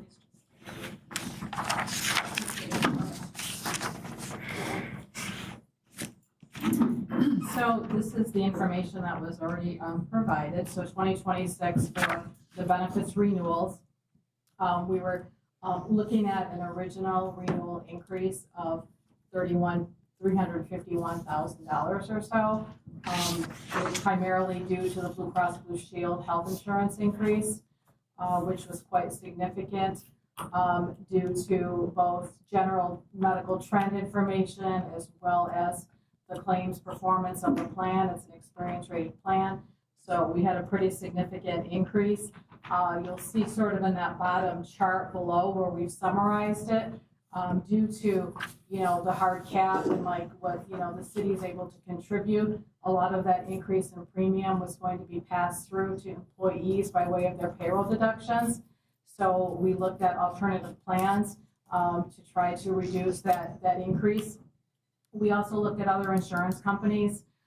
We approached HAP, United Healthcare, and Priority Health, and all of them declined as not going to be more competitive against the renewal rates. And so with that, we really just kind of dug into some plan alternatives. We were, fortunate that the dental, life insurance, and disability plans were all under rate guarantee, so we didn't have any type of rate change there. So we looked at those plans, and so by doing that and making some adjustments and meeting with the committee and sorting through the options, the increase in the total increase is just over $155,000, and of that, the city's responsibility is $138,000. $902. So we can continue to go through this, and I can answer any questions that everyone has on the particular plan designs that we chose, but I think that the bottom box there on that chart on that page that's up sort of really tells the story of what the 2025, the first column was this current plan year, what that renewal was going to, and then what happened after we made the plan changes. So the employee contributions annually would be just over a $13,000 increase should they, enroll in similar plans with the plan design changes that we made. And they had been faced with a $280,000 annual increase in payroll contributions. So we did make some, strong changes there to be able to drive that down. We also changed, I'll come back to that. We kind of changed one of the platforms of the plan. That's where a lot of our savings came from. And just to continue this summary, before we jump into that, you do follow the hard cap here at Saline. The hard cap, the state, that went up 2.9%. So that's $22,000, just over $22,000 to the city in that 2.9 hard cap increase. So clearly when we have a 2.9% increase in the hard cap, and then we have an over 20% increase in the health insurance rates, that's where we ended up with so much of that being passed off to employees. Questions?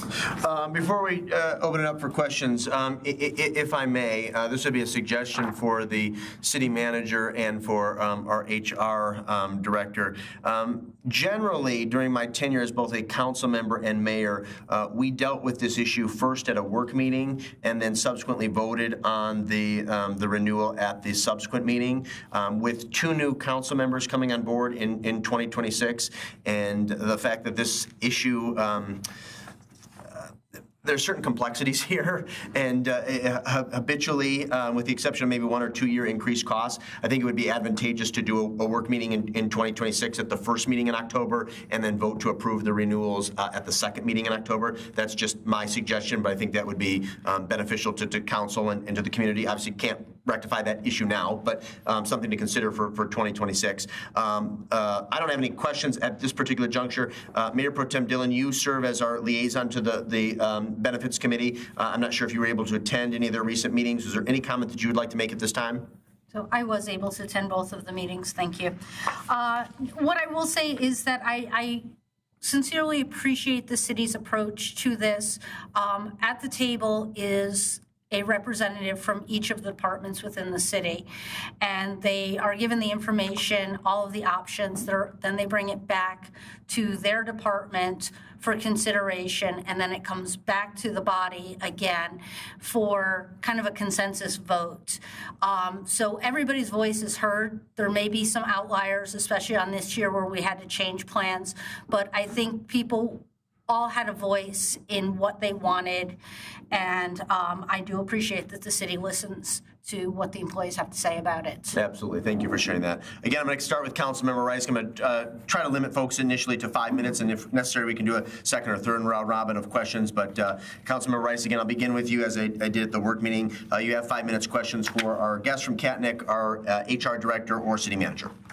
No questions, just a comment, just to echo Mayor Pro Tem Dillon, thank you so much for working on this. When I first heard that the rates were going up over 26%, my heart sank. And, the city of Saline is not alone in this. Our employees are not alone in this. We're all dealing with this as we look at the next year and our costs. So kudos to everyone who got to this point. And so long as staff is satisfied, I'm satisfied. So thank you. Thank you, Councilmember Harmount. 5 minutes for questions. Nope, I don't have any questions. Thank you. Easy enough. Councilmember Lesh. No questions. Oh, real easy this evening. Councilmember Seal. We'll pass. Okay, Councilmember Dillon. So I do want to say that, again, I should have said this in the first one, was kudos to Capnick and the city for their forethought last year when we went through this, where we had locked in our dental, our vision, our life, and our disability, short-term, long-term. So we were able to smooth with that aspect of them where we didn't feel an increase. So the increase just really came from the health insurance aspect of it. I do have one question, and it's probably for either the HR director or for Mr. Swallow. And that is just sort of understanding when you sort of look at the numbers, the percentages of the city's percentage of what's being paid. For active, it's about 17%. But for the retiree, which we're really not talking about here, which has a really big hit, the retirees are only paying a 4.39% increase. So why is it that why is it that those are not equal? It has to do with the contract. When they retired, basically there's different rules for however many years you worked, right? When you retire, then you cover 4% for the number of years that you serve the city. Or prior to that, there was language that, depending on when you retired, if you retired long enough ago, you could be fully covered. Now, if you've retired since then, there's language that says, the city will cover, that 4% for every year. So the vast majority of the retirees are, have retired a while ago now. We do have a new group that have retired more recently. So there's some who are paying a portion. A lot of them are not paying anything at all. They're just based on when they retired. Okay. So I'm going to just reiterate my yearly request is that we need to look at something. This is not sustainable for the city. We have over $1 million worth of insurance for our retirees, and I understand that obligation, but we are going to have to figure out a way to make it more affordable for the city of Saline. Thank you. Councilmember Gearbaugh, you have 5 minutes for questions if you'd like it. Thank you. Just a couple. And one's to the city manager. So when we look at this approximately $155,000 increase, approximately $75,000 or $80,000 hit this fiscal year, are we going to have to make a budget adjustment for it, or was there sufficient planning? I spoke with Treasurer Finch, and she did anticipate an increase, obviously looking forward. The unfortunate part is this hits, in the middle of our fiscal year, but there is sufficient for coverage in the budget for this fiscal year. Just next year's, okay. Just next year. And this is a question for, I guess, Elle or for our presenter. It said that we modified 3 plans out of 4 plans, but we didn't modify the 4th plan. Why is that, and who is mostly participating in that 4th plan? That was the PPO plan. There's 3 people on that plan. There are 6 contracts, and the indicated that they would rather keep the benefits there and make the change based on the vote. Okay. And then, as you mentioned, one of the things that says you went down to 13K from $280,000 potential hit to the employees. How was that achieved? Through a significant increase in deductibles, or how was that? Well, since we modified three of the plans, right? So in some cases, it was kind of modifying the plan benefits, and then one of our main plans that we use is a high deductible health plan, and that's using Blue Cross Blue Shield's PPO. So we brought in a new offering that's Blue Care Network's point of service plan. Okay. So it's sort of a hybrid between an HMO and a PPO. And we spent a lot of time looking at existing doctors and network and really talking to the team that was looking at it so they could share with all the employees to see if that was going to be a popular choice, and it was. Okay. And it brought some really nice savings. Okay. And then we don't anticipate any large shifting of anything because of the way we changed our plan, because of the offering of a PPO versus plan 4 versus the other one? I mean, we could have some people kind of move, but then that shift is going to be what they're contributing, right? Because we have the hard cap members, right? So it's really going to be their own payroll adjustments, right? Got it. And the only other thing I had in the past asked always to see the 80-20 analysis too. If you have that, if we could see that too, just to understand what the change would be as we were to shift to that. And then lastly, you'd mentioned experience impact was part of the reason for our increase. How do we hedge against that? I thought we kind of hedged for those large numbers because those do occur. but the way our plan works, we get impacted by one large increase. It's not over a period of time. Yeah, I mean, at each renewal, there's a 12-month period of time that Blue Cross is going to use to evaluate. And because of your group size, they're not using only your claims. It has an impact. So they do kind of blend that with their book of business. So you've got some protection there, but the combination of their already high increases and then having higher claims this year in your plan drove that high of an increase. So maybe that's something we look at in terms of as we evaluate, because I know one of the things, and I know my council members will know, that the risk management group recommended an RFP be done to evaluate other insurances. I know you've done some of that, but I think the other thing is really looking at the retirees plan and approach, because that we definitely know has to be addressed, and we can't continue to do that. And again, this proves another point, is that we're having significant increases in operational costs for our employees in order to maintain good employees and to maintain this thing. Subsidizing the wants and not necessarily the needs, especially what we just discussed 15 minutes ago, makes it quite clear where we have to put priorities going forward in terms of providing health care and benefits for our staff. So thank you for your analysis and what you brought forward. Thank you both. Mr. Swallow, anything else you'd like to add? Very good. We appreciate it very much. Thank you. We're going to proceed to the consent agenda. The following consent agenda will normally be adopted without discussion. However, at the request of any citizen or council member, any item may be removed from the consent agenda for discussion. I believe that Councilmember Gearbaugh had at least one item he wanted removed. Can you please articulate that again for the record? Yes, please remove the 25-169 and 25-170 related to budget amendments. Okay, those will become the first two items under new business. Would you like to make a motion then to approve the consent agenda as amended? Go ahead. Yes, I had asked to have 25-176 also removed. The resignation from arts and culture? No, 176, 25-176. It's a resolution to approve the contract from MDOT. Oh, I'm sorry. Okay. So that becomes the final item under new business. And I'll move to approve the consent with those. Okay, very good. Moved by Gearbaugh to approve as amended. And who's the second? I'll second. Seconded by Mayor Pro Tem Dillon. All those in favor of approving the consent agenda as amended signify by saying aye. Aye. Opposed, say nay. Ayes have it. The motion carries unanimously. We move on to new business item 25-169, first quarter budget amendments. There's a motion to approve the fiscal year 2026 first quarter budget amendments as submitted. Move to approve as submitted. Moved by Rice to approve as submitted. Is there a second? I'll second. Seconded by Lesh. Mr. Gearbaugh, go ahead. My concern when I brought this one off is, again, it's the reallocation of funding for the rec center. It's moving $1 million out of our fund balance. There is no contingency plan. The idea of moving this forward was one of my concerns, that we talked about maybe long-term funding, but now we've identified that that would be too expensive. This is a 15-year item that we're now taking immediately out of fund balance, which could impact our future operations and things that are going on. This is just one of many commitments that this council has made towards the rec center, which I feel, as we just discussed, will be an issue, and funds are not being appropriately, I think, resulted in a support that I believe is basically a waste of money. So at this point in time, I will not be supporting this modification. I appreciate the perspective. Is there any other additional discussion on the motion?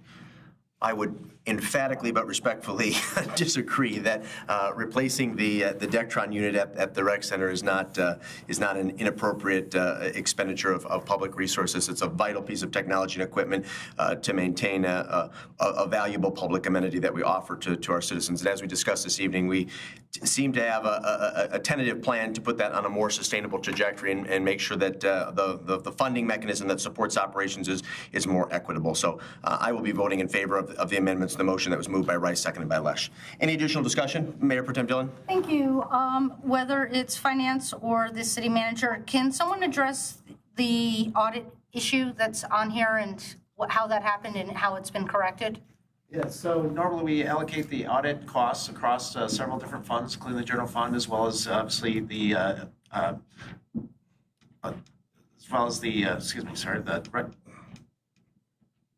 Not on?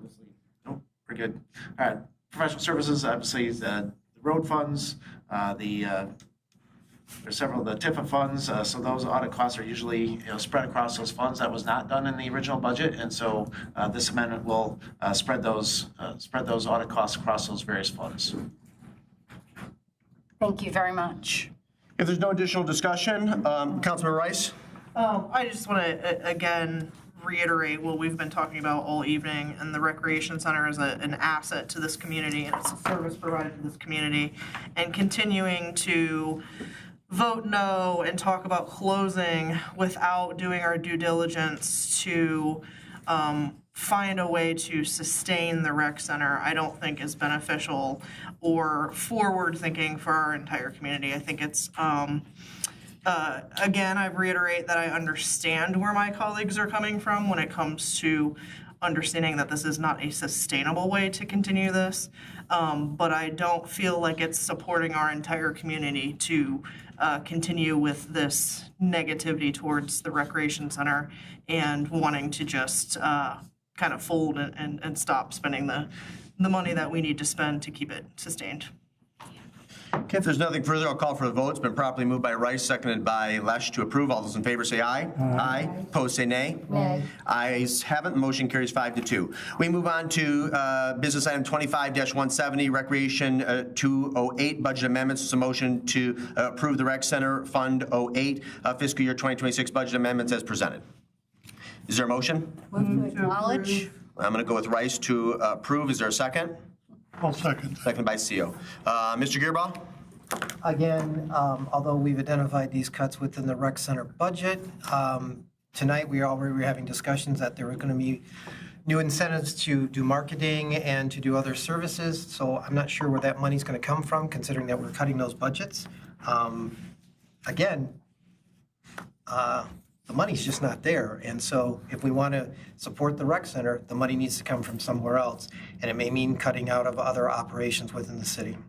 Well, I want to confirm that the recommendations that were made tonight were simply recommendations. They haven't been codified or adopted by City Council. Mr. Swallow, do you want to comment briefly? It was at the last meeting that the Council brokered a compromise to move forward on a motion. And as part of that motion, there was the desire to identify some cuts and cost savings, improved efficiencies at the rec center. Do you want to comment very briefly on the subsequent meeting you had with, I believe, the City Treasurer and the Parks and Rec Director? Yes, thank you. It's our direction that we understood that the cuts should be coming from the rec center budget, and so that's where we focused. Obviously, we take a look at a number of line items and where we didn't anticipate expenditures in full. Certainly, those were difficult cuts, and taking a look at marketing promotion is it's only a $2,000 reduction there, so we do feel there's still adequate funding for those activities. More significant cuts in some professional services line items, where, for example, with the new dehumidification unit, we won't have as much maintenance and/or ongoing maintenance agreement for the old unit, which was more expensive because of the needs there. So these are absolutely challenging cuts, but it was based on the direction of City Council. Very good. Additional comments or questions? Let me go to CO Dillon and then Rice. Yes, I'd just like to say thank you to both you and Director Lambert and your diligence in following up on what we directed at the last council meeting and finding those additional cost cuts within the budget. Mayor Pro Tem Dillon. Thank you. Mr. Swallow, just to kind of touch base on what you had just talked about, which my question is regarding professional services, the $20,000 and then the $10,000. What are those for? So the $20,000 was ongoing maintenance contracts and ongoing maintenance requirements for the old dehumidification unit. So we do feel that there will be reduction in those costs for, obviously, now that the new unit would go in, as well as the other professional services line item had to do with payroll services that has not been charged to the individual funds or departments. That's covered under general administration this time, so it was not needed there as well. Okay, so the payroll, is that charged to other departments and other? It is not, so why was it on their books? I think at one point in time there was a discussion to try and cover all the overhead costs, within the individual funds, but that has changed in the way the city looks at that, and it's covered as a general administrative overhead at this point. Fantastic. I just want to make sure that in this professional services for the $20,000 regarding the Dectron, we do still have money in that line for maintenance of the new. It will be serviced. Correct. It was, I believe that line item was $50,000, and so lowering that down to the or reducing it by 20,000, there'll still be $30,000 left. Thank you. And then kind of going through this, printing and publishing, does that mean we are done printing the books? There will be, as we talked about at the Rec Center Task Force report, there will be a limited run of the hard copy books, but we're moving to a digital platform. Okay. And then my other one I wanted to mention is swimming is a positive 10K. So I want to understand how it says in the memo that, based on trends, that they expect to have an extra $10,000 in revenue regarding the swim. Does that take into account the deficits that they're going to have while the pool is closed? So they are working on partnerships with Milan and Mary Lou Rec Center to try and continue the swimming classes. So even with that, there still will be probably a small drop off. The projection, I do still feel, can meet that $10,000 increase. Thank you. And I just wanted to say thank you very much. I was very adamant about trying to find those dollars somewhere, so I really appreciate that you sharpened your pencil and went through the budget. Thank you. Councilmember Rice, before we vote? Yeah, I want to say that I really like this practice. I think when we have these big ticket things that come up that council, acknowledges are needed to be done, I think this practice of taking a look at where we are throughout the year and seeing where we can, trim some stuff down and coming back to council and just maybe a memo or something and saying, hey, we realize you guys approved this. Here's where we're going to trim some stuff. I really like this approach. So if this is a practice that you feel, as things pop up, staff could do, I, as a council member, would really appreciate these kinds of thought processes. Good. Mr. Gearbow, before I vote? Question, clarification, where was the Plant Moran study charged to? The rec center, or is it going to be paid out of general funds? It's charged to the general fund. Okay, so that was another subsidy to the rec center. Thank you.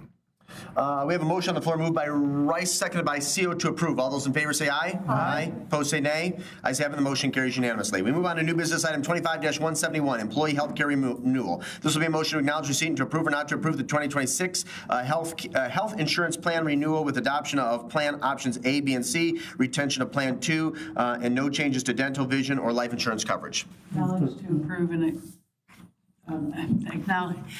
move to acknowledge and approve. Very good, Councilmember Harmon. You need a second on that, Mr. CO? Yes, sir. Okay, thank you. Mr. Swallow again and HR Director Getzman, we touched on this at a presentation just moments ago. Anything else you'd like to add for the public record?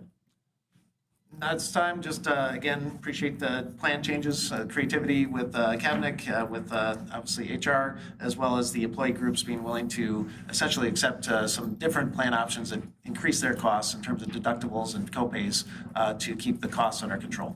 Very good. And Mayor Pro Tem Dillon, as the liaison to our benefits committee, anything else you'd like to add at this time?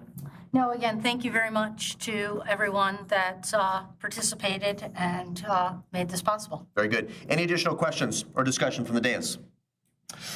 Easy enough. Thank you. L, we have a motion then moved by Harmon, seconded by CO to acknowledge and to approve. All those in favor say aye. Aye. Opposed say nay. Ayes have it. The motion carries unanimously. We move on to new business item 25-172, Oakwood Cemetery Mausoleum roof repairs. This will be a motion to acknowledge receipt of the September 18, 2025 minutes from the Oakwood Cemetery Board meeting and to approve or not to approve repairs to the Oakwood Cemetery Mausoleum roof in an amount not to exceed $25,000 and to approve or not to approve the requested budget amendment in the amount of $25,000. Acknowledge and approve. There's actually a second approval or not. Do you want to do both? Both. Okay, so moved by CO to acknowledge, to approve, and to approve. Is there a second? I'll second that. Seconded by Lesh. Where's the DPW director? Oh, my goodness. I thought you were in the back. Okay, all right. The floor is yours, my friend. Thank you, Mayor. Thank you for being here. Good evening, everyone. Yeah, so when I first took office here back in January and started to attend those cemetery board meetings, it was brought to my attention that we were actively looking to repaint the interior of that mausoleum. The paint was starting to peel away from that plaster. I know about roughly 2 years ago, we made some improvements on the inside to allow for better ventilation in there and reduce the moisture But after reviewing facility condition assessments that were done for the city by IMEG here in town back in 2021, they recommended that a roof inspection be done. So that packet was attached to this agenda item, and so that's exactly what we did. We had Trimco, who has been basically our product supplier for us. They've done the water treatment plant roof. They're also the supplier that we intend to utilize for this roof here at City Hall. We actually had them come in, have a qualified inspector review that roof, do a thorough inspection, and noted a lot of the same things that IMEG had noted. They did not have a copy of this report. We did just ask them to take a look at that roof and give us an idea of what we were looking at. And again, it was most of the flashing that just needs to have some improvements done to it. There may be a tile here or there that's broken and needs to just be replaced, but we're not looking at a huge roof replacement. It's basically just stopping any points of potential infiltration, again, where the wall meets the roof. And so once we get that taken care of, then we can confidently say that we can get in there and repaint and do what we need to do. Very good. Councilmember Seo, as the not only the liaison from council to the Oakwood Cemetery Committee, but also as the board chair, is there anything you'd like to add at this time? Just one thing, Your Honor. For a while last year, the DPW staff even ran a dehumidifier in the mausoleum to try and see if that would cure the moisture that was causing the paint to peel, and that did remove a significant amount of moisture, but it didn't stop the problem of the infiltration. So this inspection moved forward, and now we're recommending that the roof repairs be done to stop that penetration, and so that we can then paint the interior that we've long planned to do. Excellent. Okay. Questions? Start with Mr. Gearbaum. Zach, can you clarify for us, this company that's doing it, are they previously done this type of repair? Because this is a historic building, and potentially what's done to it could impact it in terms of preservation and making sure that it's appropriately addressed. So Trimco is just they just supply the product, right? So they would actually not be the company making those repairs. What we would be doing after tonight is actually going out for an RFP and getting bids on this work.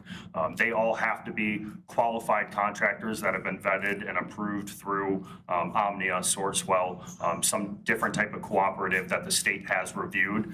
Those are the only entities that are allowed to actually utilize the Trimco product. Trimco will not let just any company off the street actually install their product. So there is a large amount of confidence there. And then, like you mentioned, the slate, it's unique, it's old, and it's in extremely good condition. We don't intend to really mess with that slate whatsoever. Again, it is just where kind of the wall abuts the roof there. And I just hope that that's part of the, whatever you do for the bid, to make sure that it occurs that way. The one other thing too is when we had the study, it said $5,000 in the study in 2021. It now says $25,000. So we're doing significantly more work than we had been identified in that. Nope. So that was just it was $4,000 for the inspection. That was just the inspection. And so that inspection was done for free at no cost. Again, Trimco's in town already. I believe we had just wrapped up the water treatment plant roof there. They are actually doing an infrared scan of the membrane here underneath the roof here at City Hall to make sure there's no detections of further damage or leaks prior to going out to bid for that. So again, they're already in town doing a tremendous amount of work for the city, so we did not pay for that inspection. And just to finalize, I had inquiries from Eric Grossman, and I had sent those on to both of you and those concerns regarding what he had stated about the building. So I think for us, even from the Historical Society's perspective, it's just making sure what we do is what is best for the building and not a short-term fix if we can fix it. So I'm glad you guys are working forward on this. Thank you. Additional questions, Councilmember Rice, and then Mayor Pro Tem Dillon. For the benefit of the community, since we've been talking about community assets so much lately, I don't know if perhaps City Manager Swallow or Mr. Seo or even the city clerk, who has been on the cemetery committee for many years, would like to just give us a really quick overview of how the cemetery, how we get like revenues from the cemetery, how it's funded, how we're paying for cemetery costs. Who wants to take that? DPW Director, City Manager, Clerk, Chair of the Board could take it too. Defer to the clerk. Okay. When we sell cemetery lots, a portion of that sale, or most of that sale, goes into a fund. I can't remember the name of it. Perpetual care. Perpetual care fund. And so those monies are saved. Whenever we do a burial, part of that goes to perpetual care, part of that goes to DPW. So as we have been doing these, it has been saved, and I believe the perpetual care has over $1 million. And we haven't put as much into the cemetery as we have brought in. Unfortunately, though, as our cemetery is about full, except for the double crypts and the mausoleum niches, we're going to have a harder time getting that perpetual care back up once we spend money out of there. So Treasurer Finch has been looking at ways that we can find money. It'd be almost like getting a loan on a home where you can get and pay it back over time instead of taking all the money out right now. I know that's not real adequate. I'm not a treasurer. So anyway, that's the way the money is getting into there, and that's how we accommodate it. That's very helpful. And Mr. CO, Councilmember CO, may correct me if I'm wrong, the committee, the board, excuse me, has also had discussions in the past about developing new revenue sources, i.e. an outdoor columbarium to create additional niches for cremains. Is that correct? That's correct. And over time, they've done some small things. Last year, they removed some trees to kind of free up some more space. They created more burial sites that way, and the sale of those sites also created additional revenue. So inch by inch, we've been trying to move forward. That's why we've deferred the what's going to be a subsequent call for resolution here about the wall, because we didn't want to spend all the money out of the perpetual care fund and take it down to close to nothing. No, that's very helpful. I think that's very helpful when we make decisions, because like City Clerk mentioned, there's work that needs to be done on that cemetery. So as we continue to approve this work that's being done, I love to hear that you're thinking ahead about how to keep that fund, well balanced, well established. So I appreciate that information, and I think hopefully the community will appreciate that as well. Mayor Pro Tem Dillon first. She hasn't asked any questions. Mayor Pro Tem Dillon. Thank you. Director Happel, I have a quick question for you, and it sort of goes along with what Mr. Gearbaugh had asked, is that what is our duty to have a preservationist, a historian, looking at that? Like when I read the memo and it says that the cemetery board has a desire to have the inside repainted, and we know for years there's been individuals that have said, it's not satisfactory on the inside with the peeling paint and things like that. I guess I just want to understand, when we're going to invest $25,000, is this sealing it now so that the moisture can't get in? But is it going to trap moisture because it's stone? Is it still going to be breathable? Yeah, so again, this is just the roof aspect. We're not talking about the masonry block. We're not even getting into any of that. The painting has no relation to the bid for the roof. Once the roof repairs have been made, we will then take a closer look at the painting, right? I've kind of held us firm on not proceeding on the painting, even though we've been discussing it for a number of years prior to me even getting here. So I'm sure the cemetery board loved hearing that from me at first. But again, it was, hey, let's get an inspection done by an actual professional, right? See what issues we've got going on. Someone who deals with these roofs, with slate roofs especially, right? Have them come in, do an analysis. They'll be a part of that bid process. They'll be actually doing the inspections of when that roof is installed. They'll be there every step of the way. And then again, once we go back to painting, that will also go out to bid. And we will make sure that everything is done to actually preserve that mausoleum, given that it's not just the interior of here at City Hall in the council chambers. And is there any concern that the moisture is inside of the crypts and the niches or anything like that? Is it just... I've active infiltration coming in through the roof. Okay. I appreciate that. And just for clarification, Tremco, are they putting the new roof on this building, or is it the current roof that's on this building? No, Trimco would be, their product is what we would be using to install here at City Hall. It's not what's currently on the roof? Correct. Okay, thank you, because it leaks and I would not recommend them. So thank you very much for that. Jump back to Mr. Gearbaugh. Just a couple things. We have been successful in the past with grants on the Mausoleum because it's a nationally historic registered building, and we had that for the windows.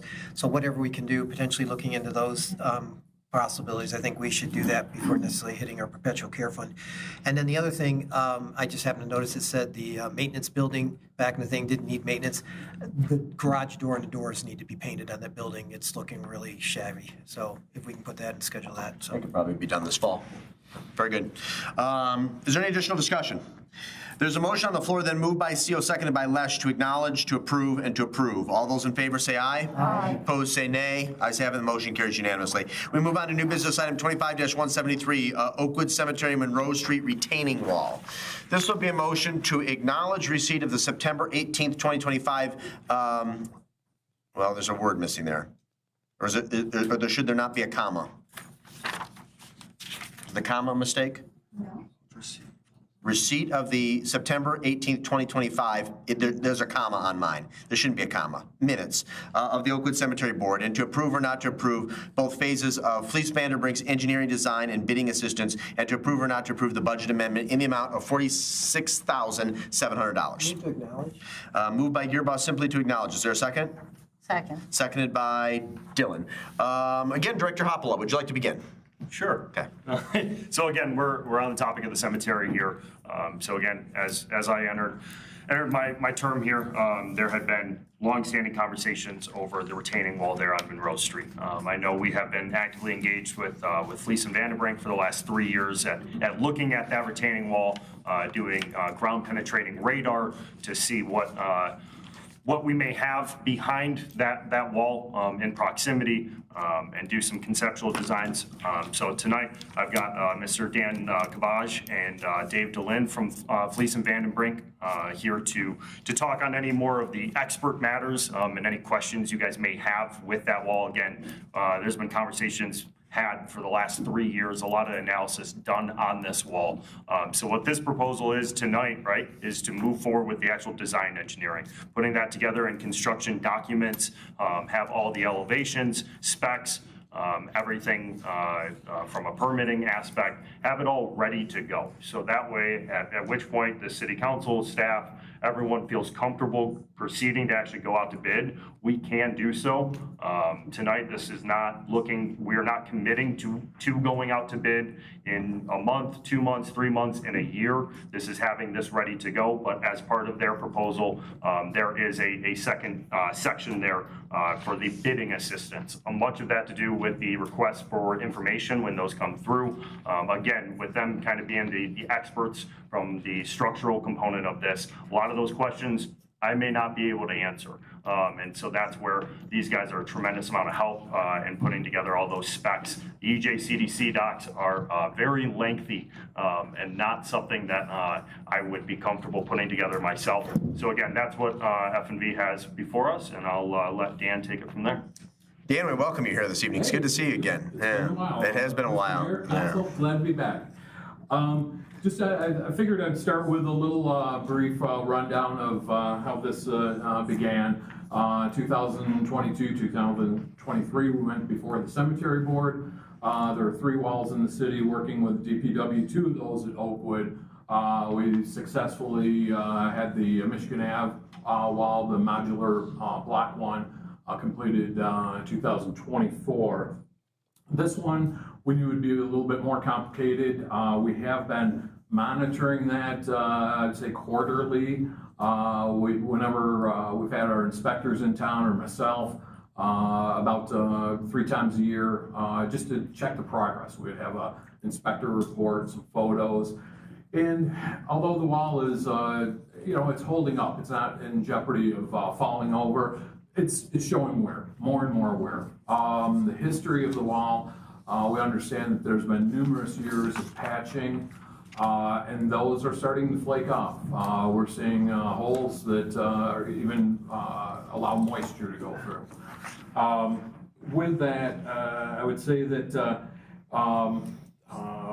recently we did do a concept engineering, pre-planning, say, under the old agreement, where we did survey, geotechnical investigation, like the DPW Director Hopla said, the ground penetrating radar was done by another party. So we have all the information ready to go now for a detailed design. Myself and we have 3 structural engineers that are probably going to be looking at this, and we'd like to just get started on that. So whether it's on a shelf ready to go, you'd be able to have that where you can go out for bids. Very good. Thank you for that, Dan. Hang tight in the event that there are questions that you can best address. Mr. CEO, again, as the council liaison and chair of the Oakwood Cemetery Board, is there anything you'd like to add at this time? Mr. Kamaj, I think reasonably summed it up. We've been looking at this for some time. You hesitated. We wanted to get the other project done. The Michigan Ave wall was the one on the interior that had previously been like wooden and was deteriorating. We wanted to get that done, see what that final cost was, see how the work turned out before we move forward again to spend the limited funds that we have in a perpetual care fund, because this wall is going to be probably a fairly significant cost. Yes, indeed. Okay. Very good. Questions? Mr. Gearbow, did you want to begin as the mover of the motion to acknowledge? For me, it was just understanding, we look at this wall, and you've said that it's not collapsing right now, and anticipating that, we may need to earn some more money in the perpetual care fund and everything to make sure, depending on how we play this out. Is the recommendation that we have to replace this next year or 5 years from now? I don't have the crystal ball, but I would not wait out 5 years. It's only going to get worse. And the other thing you have to factor in is contractor pricing. As we had from 2 years ago, the price of the wall at that time, I think it's went up $100,000 just for material and labor and just the normal increase in contractor pricing. Quality of it, it's going to continue. We could, I think when we approached the cemetery board, we had a few options. You could put sheet piling in front of it, not so attractive. You could patch, again, continue to do that. That will add, a few years. But what we really thought was the best idea, and what the cemetery board chose, and then later council, is to build a wall in front of that.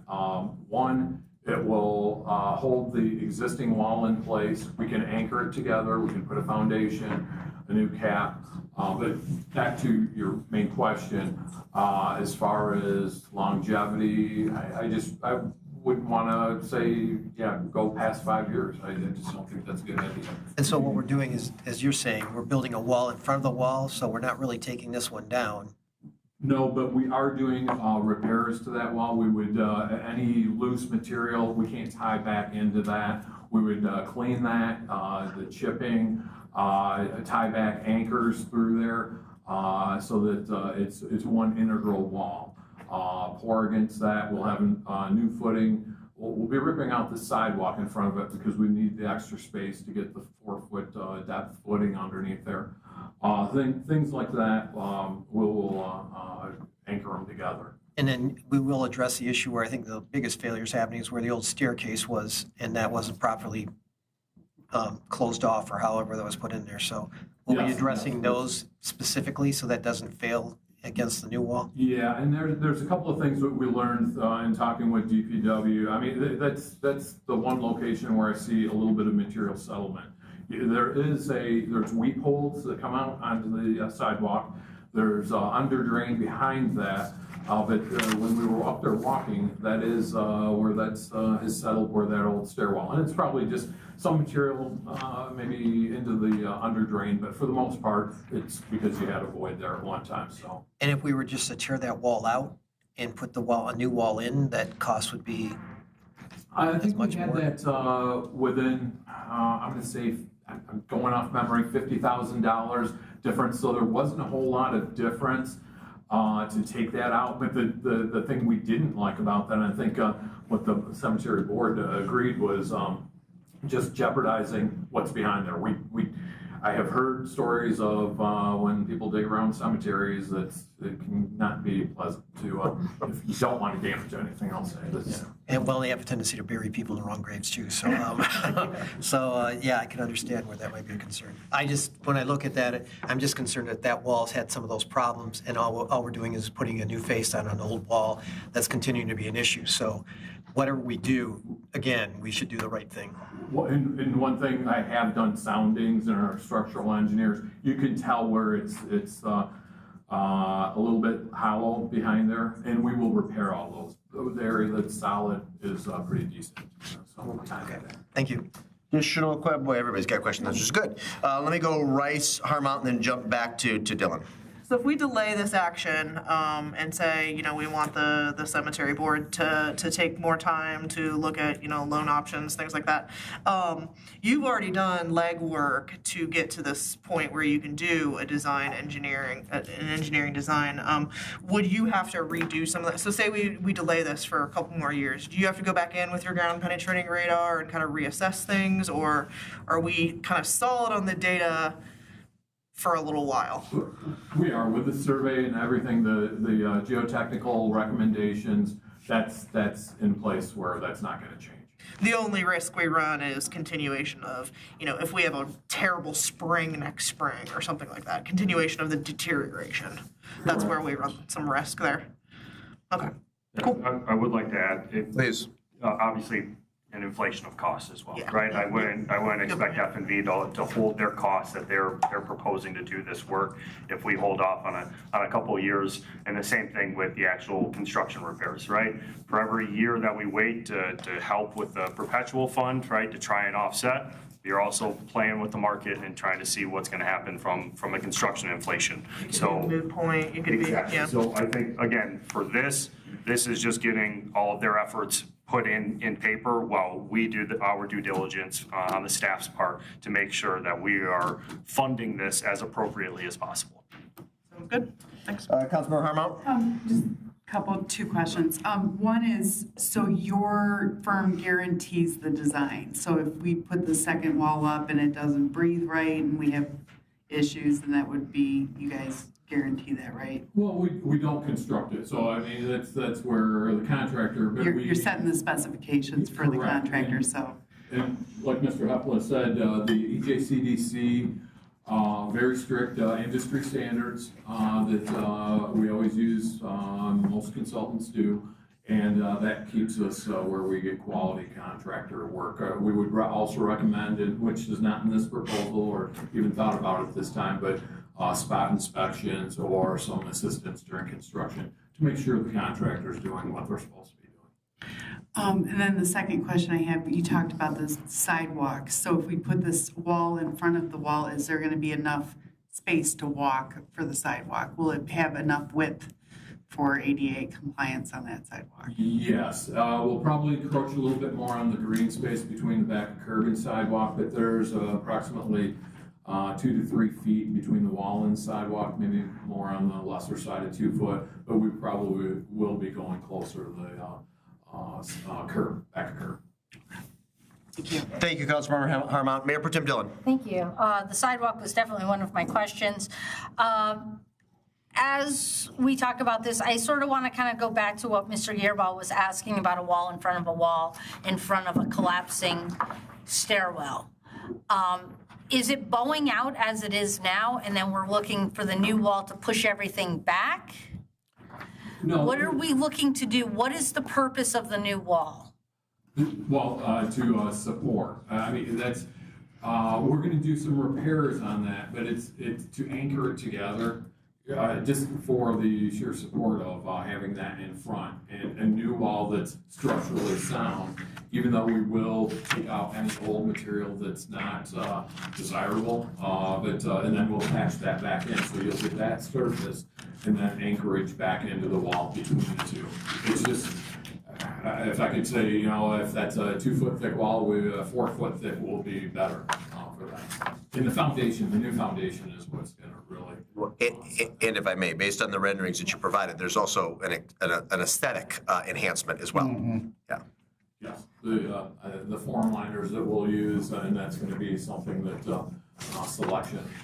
And that's a facade, correct? Yeah, that's just a facade. Yes. As you're looking at those.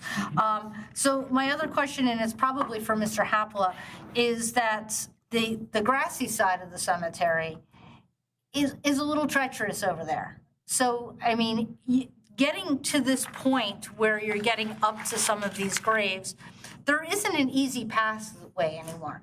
At some point, is the city going to look at, like, you know, how to access this? Is this the time where we should be looking at, while we're doing work, do we want to do anything to make it easier for people to get to that part of the cemetery?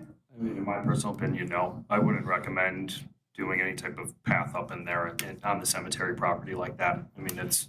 Because there is some sort of staggered, I remember from being up in there and doing things in there. There's no, there's ways that they have for the vehicles to get through to get to burials, but there's no actual pathways in there. So there's a drainage that goes through there too, but especially with the ode section, because that wasn't ours when we got the cemetery, that was already done. And so we don't know where those burials are, a lot of them, especially with the, what's that called?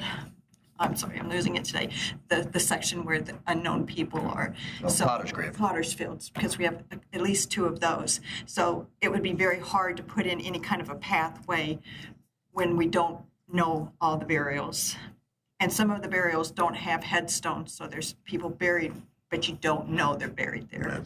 Okay, thank you. And then one last question for City Manager Swallow is that when we, earlier in the conversation, when we talked about our perpetual care fund, we're like, wow, we've got over $1 million, except for the fact that this wall is going to cost over $1 million. And so what is, I just see everybody and going, oh. Why don't you clarify on that? Yeah, I believe it was closer to about 700,000 was the opinion of cost. Again, we'll have that dialed in after we put together the bid documents. But again, yeah, we have just shy of 1.1 million in that fund. We're probably looking at about 700,000 for the cost of construction for that wall. Okay. But again, that will. Because I thought when we talked about this previously, it was about $1 million. No, we did talk about it. It's a sizable chunk of the fund. And so I guess I want to understand, Mr. Swallow, is what is the city's plan should we, the perpetual care fund, run out of money? I mean, what is the city going to do about caring for the cemetery long term? I mean, as much as we're saying, well, we need to do this, we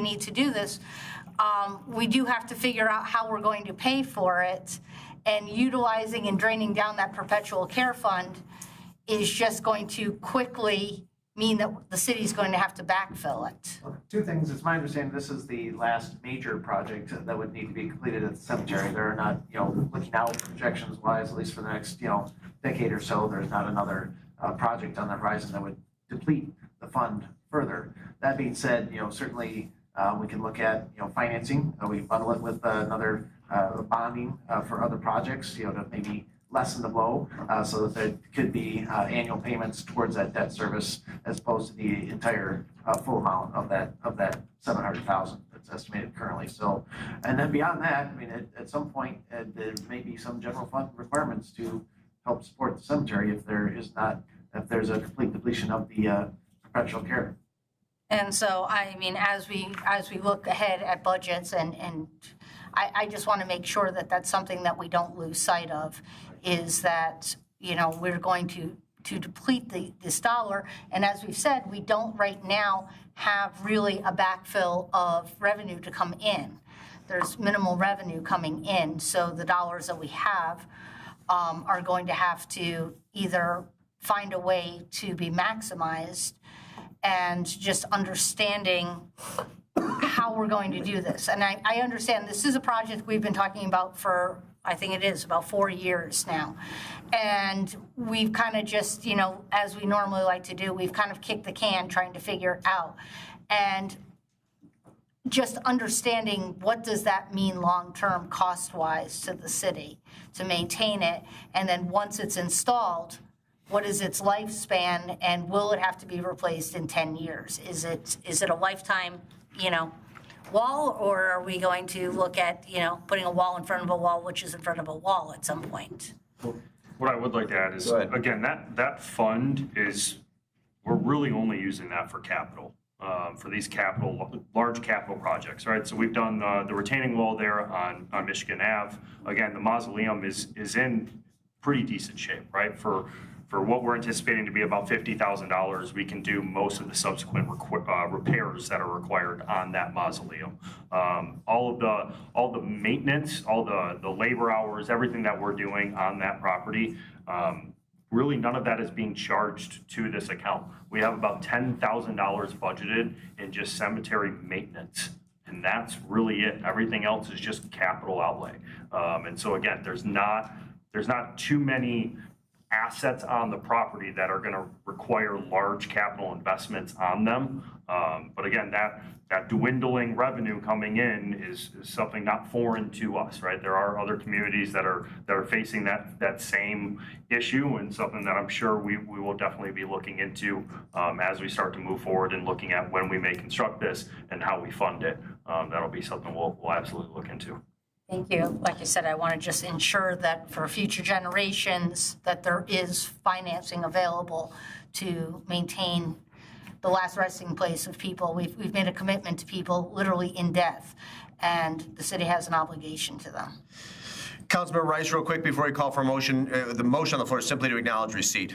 I just want to say, I don't agree with the phrase "kick the can" for certain things. Yes, for certain things, that's accurate. I would say for the cemetery board, they've been prioritizing. So, yeah, we've been talking about this for a few years because as they were looking at all the walls, they were keeping up on these things. So for the community's benefit, cemetery board, from my opinion, as a council member, from all the information that I've received, has been doing their due diligence, and it's just time for this one. We're on to this wall now. Okay, we have a motion on the floor moved by Gearboss, seconded by Dillon, simply to acknowledge receipt. All those in favor signify by saying aye. Aye. Opposed say nay. Ayes have it, the motion carries unanimously. Is there a motion now to approve or to not approve or to approve? I need an approve and approve or a not to approve and not to approve. Move to approve and approve. I'll second that. Moved by CO to approve and approve and seconded by Lesh. Is there any additional discussion on the motion? There appears to be none. All those in favor of the motion moved by CO, seconded by Lesh to approve and to approve, say aye. Aye. Opposed, say nay. Ayes have it. The motion carries unanimously. Dan, thank you very much. Look forward to hearing more from you in the future. We move on to agenda item 25-174, VERF budget amendment. This will be a motion to acknowledge the receipt and to authorize or not authorize the budget amendment in the amount of $135,730.08 to fund previously approved purchase of a 2024 Tri-County plow truck. Move to approve. Will you do to acknowledge first? Yeah, sorry. Actually, it's like acknowledge and to authorize. Yep, moved by Rice to acknowledge and authorize. Is there a second? Second. Seconded by CO. Again, Director Hoplow, do you care to make a brief comment? Sure. I don't know how you guys do this all night. So yeah, again, now moving on to the VERF. Again, back on January 23rd of 2023, City Council actually approved for us to proceed with a quote agreement for a new dump truck / plow truck. Again, at that time, we had extremely long lead times. So the anticipation there that it could take about 2 years. We're almost at 3 years now. It is being built. We do anticipate delivery in November or December. It had been rolled over in numerous different funds and never made it to this fiscal year. So all we are looking to do tonight is actually encumber that already agreed upon purchase with an actual purchase order. That last motion did account for about $10,000 in potential inflationary costs, of which we're looking at I think it's like 7,000. I don't know the exact change. So it's still within that 10,000 inflationary period. And then this is just for the actual chassis of the truck. What we would then be looking at likely next year is budgeting for the upfitting of that truck. I'm not looking for that upfitting to really happen this fiscal year. Again, we're trying to look at do we want to salvage existing parts off an old truck? Exactly what we envision that upfitting to look like. So again, that'll be part of the budgeting process this spring. That'll be presented to council and happening in the VERF budget for next fiscal year. Very good. Seems pretty straightforward to me. Questions from the dais? None? Oh, I couldn't see your hand there. It's behind your head. Mayor Pro Tem Dillon. Thank you. So with this, I was sort of shocked when I looked at the dates. And I mean, is this industry standard that it should take this long? It was for like a very short period of time, right? With COVID, things just kind of completely got thrown into whack. And so you guys saw that when I came back to you guys a couple months ago with some VERF updates. We had, again, gone out, gotten a purchase agreement with a vendor with the anticipation that it would take 2 years to get here. It got here in like 9 months. So things are starting to go back to what was normal. And so we shouldn't be anticipating these 2.5-year lead times. About a year is what we're looking at now. That's much more normal. Thank you. And I just wanted to follow up that I had a conversation with the city manager about this. And I'm wondering, as we catalog our vehicles in the VERF, can we add a column that says, even though this is a 2024, that it's new, so it's not getting cycled out 2 years sooner than it should? Like, how does that get accounted for when it goes into service? Yeah, so the VERF is calculated based off our engine hours, right? So we're not even calculating off the mileage. Again, a lot of that is just the general runtime on the engine, idling. It's like driving through a city versus driving on the expressway, right? You're doing more wear and tear with all the stopping and going, and especially the plowing and salting that we're doing. All of it's based off of our engine hours. The manufacturer date does not matter. I mean, we've got equipment on the roads from 1999, 1997. I mean, if they've got the life left in them, we'll use them. Okay, I appreciate that. Like I said, I just wanted to make sure that it didn't get cycled out too quickly because of the years. I know that we've sort of started that protocol with our police vehicles and such, where it's based on year of vehicle and years in service. So thank you. Additional questions from the dais? Any subsequent discussion on the motion? Been properly moved by Rice and then Seal to acknowledge and to authorize. All those in favor say aye. Aye. Opposed say nay. Ayes have it, the motion carries unanimously. The last agenda item, or action item, excuse me, was pulled from the consent agenda. It's 25-167, resolution to approve a contract between the Michigan Department of Transportation and the City of Saline for the Saline River Valley Trail in Mill Pond Park. This will be a motion to approve resolution number 25-167, Saline River Valley Phase 1, approving the contract between the Michigan Department of Transportation, MDOT, and the City of Saline for Mill Pond Park Shared Path Project, and authorize the city manager and city engineer to execute the contract and related documents. Move to approve. Moved by CO to approve. Is there a second?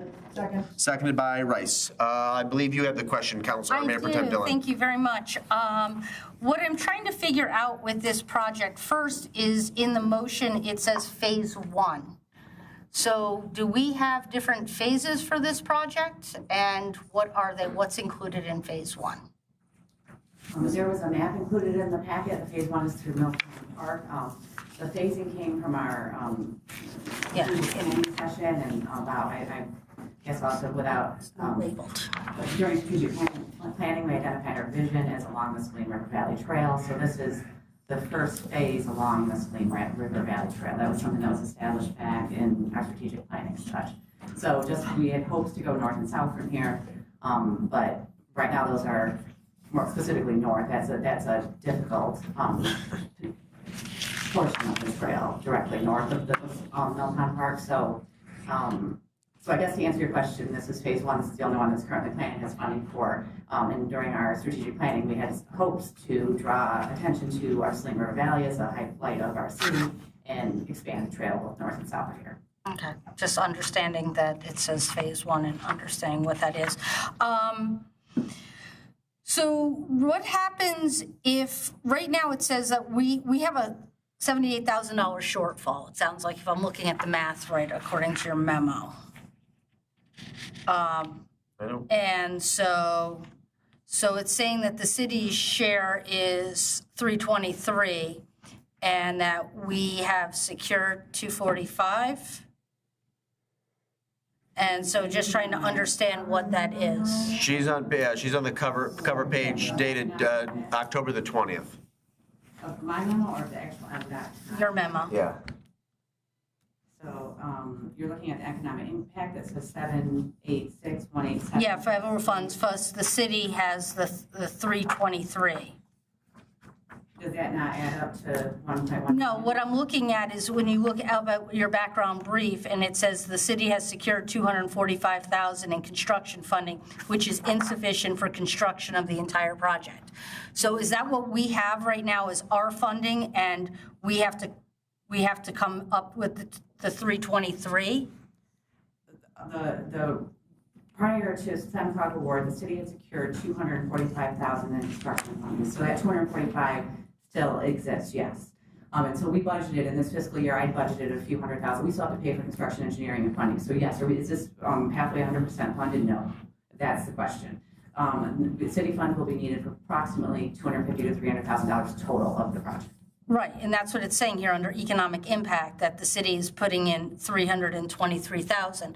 Do we have those funds currently available for this project? We have budgeted, yes. So I've put in the budgets for multiple years now funding for this project of $1.3 to $1.5 million.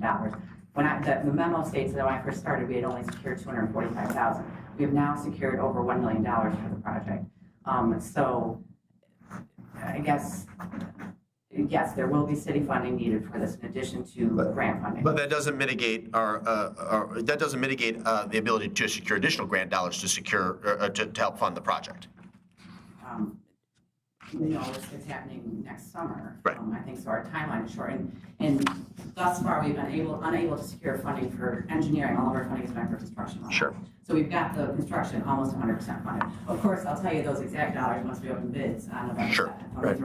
These are all engineers' opinions of cost at this time. We have bid opening on November 7th. So the action tonight is actually just to make sure we receive the 7.5 funding. If we don't approve this contract, it won't go out to bids and we won't receive the funding. Right.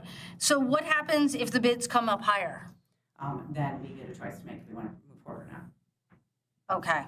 And if we chose not to move forward, what would our investment or lost investment be?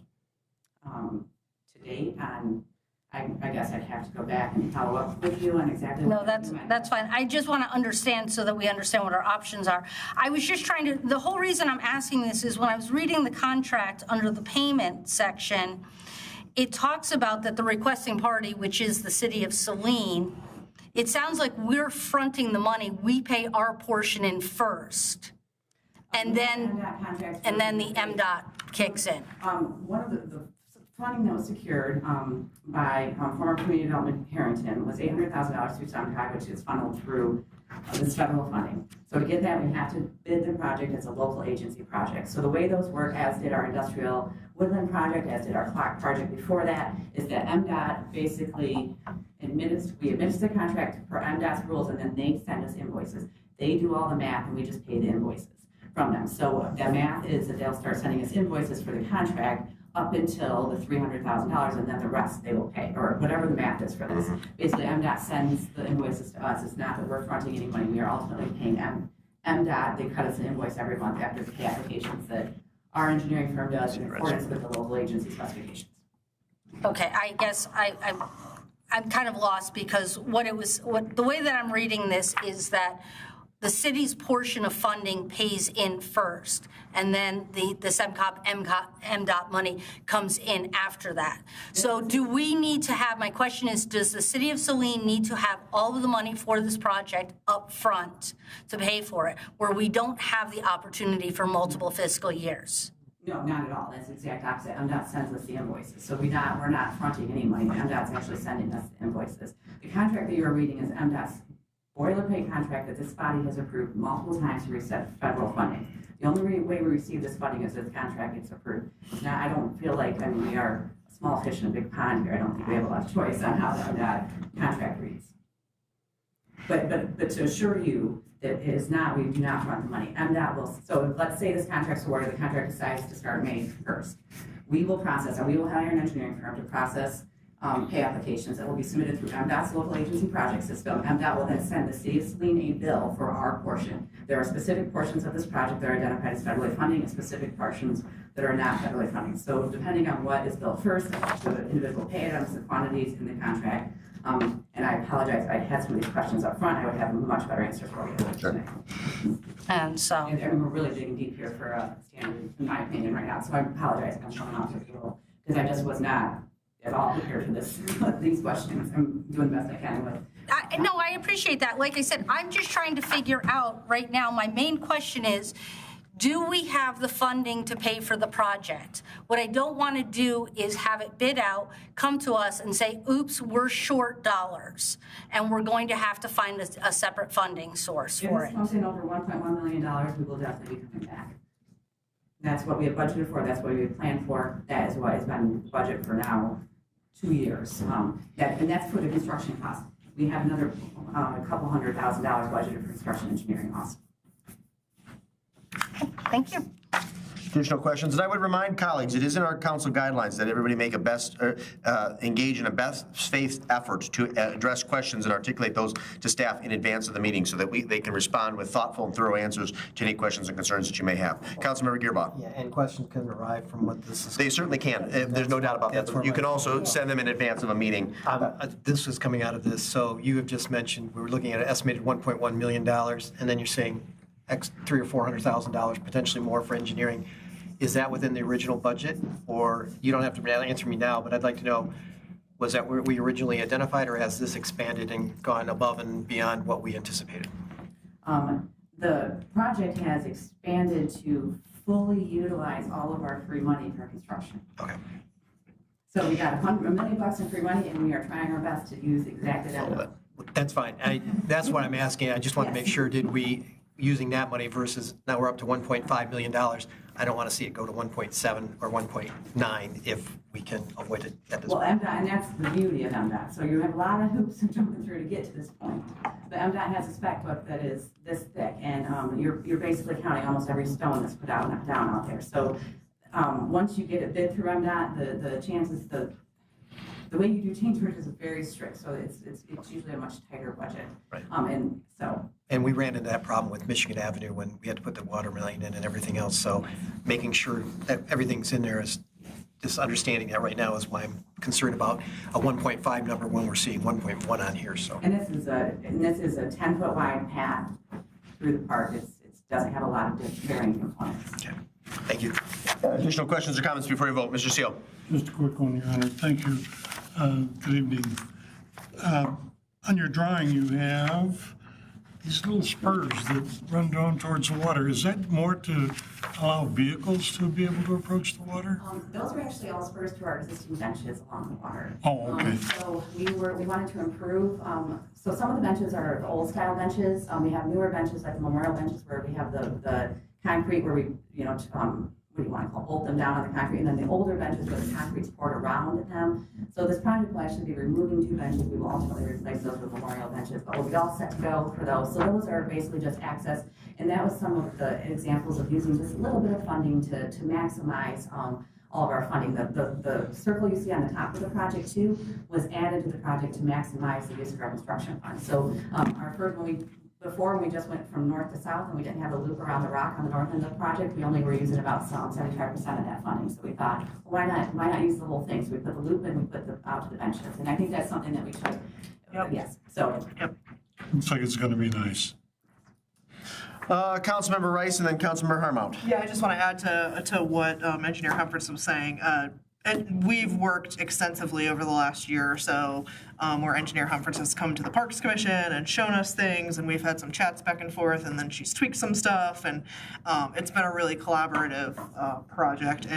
And coming back to us and saying, okay, while we're doing this, we've got this much money to spend. Here are the enhancements we were thinking, like going out to the benches, things like that, has been really, really beneficial. So I think that you've done a great job of trying to like fine tune this project to the amount of money we're being handed so generously, while also like looking at what's best for the city, so making it that 10-foot wide path that goes along the West Belt, like that's a benefit to the city, what's best for the community. So yeah, I'm excited to see this bad boy get bid out and let's break some ground on this.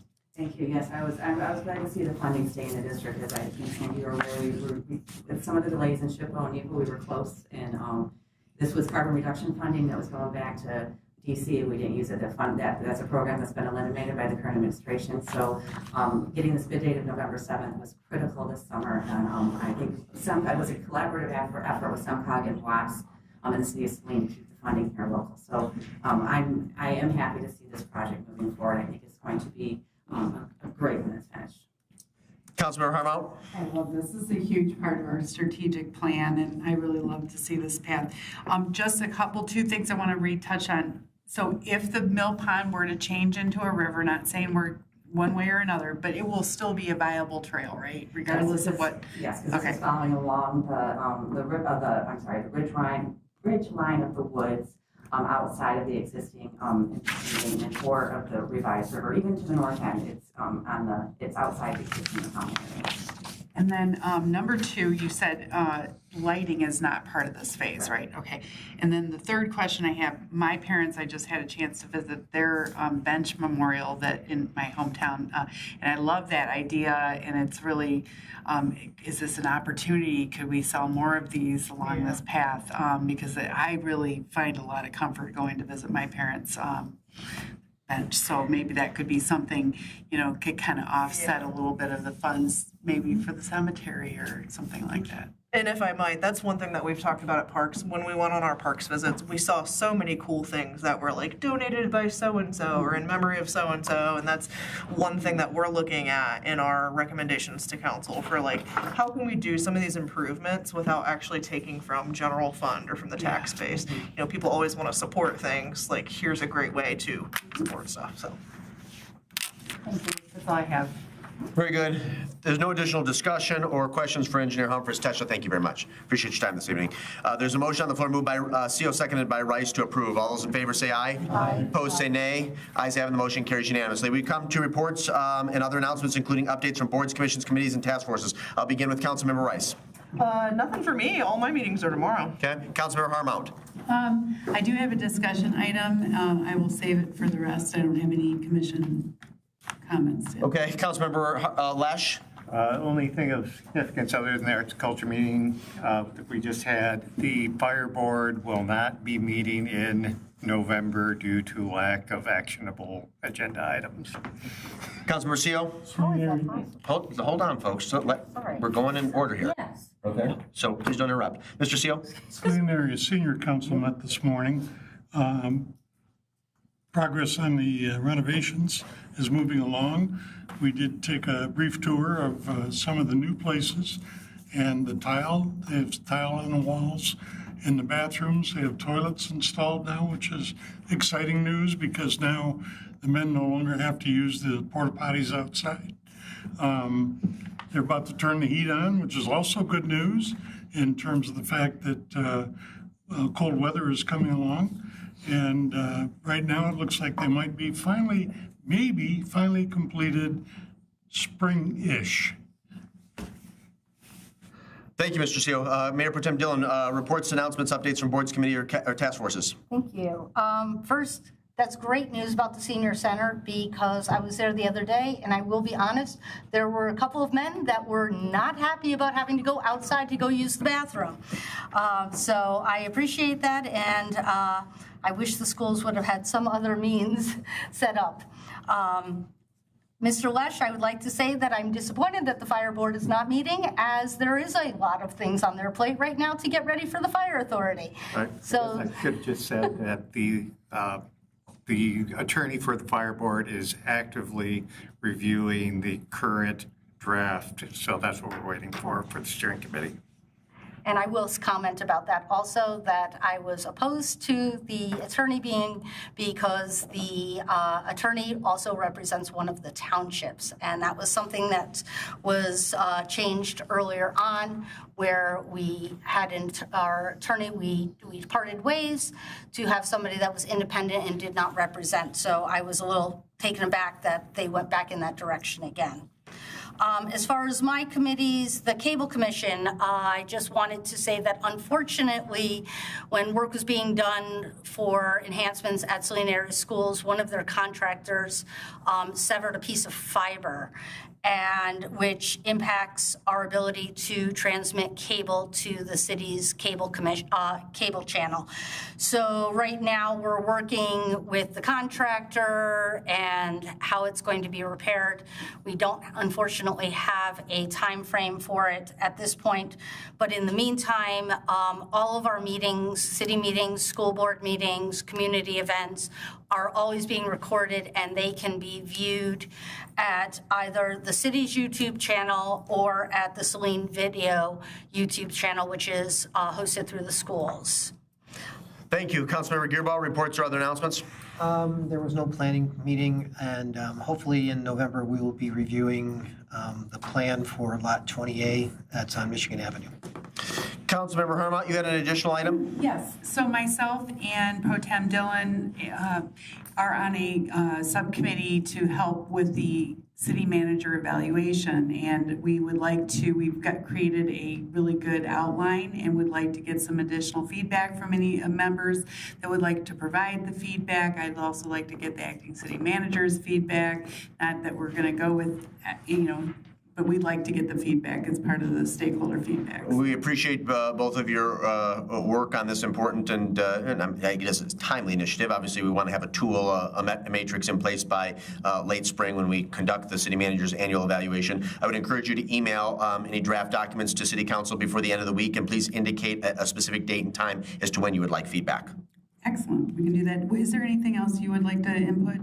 I do think that it's going to be difficult to do a back and forth feedback. It would probably be a better roundtable discussion because it's sort of a living, breathing, trying to create measurables. It's not just creating questions. And so I think that it may warrant a work meeting at some point if this group would agree to that. Yeah, that's fair. Why don't you start with the email, and I would encourage people not to reply all, and to remember, of course, the Open Meetings Act, and to avoid, consensus or discussion via email. But if people would like to provide feedback in the next 2 weeks, that would be great. And perhaps the two of you can report out or connect with the city manager, city clerk, and I if you think there's a need to organize a work meeting sometime in the next 90 days, and we will certainly do that. And I just want to make one comment before I send it out. One of the main complaints that we had about the previous evaluation is it was a little bit subjective and was not very quantifiable. So we were really working on tying it to quantifiable measurables. And so that's something that we're looking to get out of this that we didn't have previously. Yeah, very good. Appreciate that. We move now to the second public comment period. Under the Open Meetings Act, any person may come forward and comment to City Council. This public comment period is limited to 3 minutes per person. Those wishing to speak are requested but not required to state their name and address for the record. Please note, City Council generally does not answer questions during this public comment period. Are there any citizen comments? I would defer to the city clerk. Did we receive any written comments in advance of tonight's meeting in which the individual wanted their remarks read at this time? Very good. Final announcement, which is our next meeting is November the 10th, which is scheduled strategically as not to conflict with the election. So we actually have a 3-week gap between our meetings. I would strongly encourage everyone to vote. If you can't show up to the polls on election day, get an absentee ballot. And remember, you're not just voting for city council members in this election, but also 2 proposed charter amendments, the road millage renewal, and then there's a new proposal that was made mention of earlier this evening that was put forth by the ISD to fund vocational education. So please research those topics if you need information, particularly on the city charter or the street millage, which is a renewal. It's not an increase. It was approved first in 2018, reauthorized in 2022. There is information available online, and you can also contact the clerk's office. I think there's flyers also at the front counter and in the kiosk. Is there a motion then to adjourn this regular Saline City Council meeting at 8:31? Moved by Gearbaugh. Was that seconded by Hermont? Yes. Thank you, ma'am. All those in favor of adjourning signify by saying aye. Aye. Opposed, say nay. Ayes have it. Meeting is adjourned. Thank you all.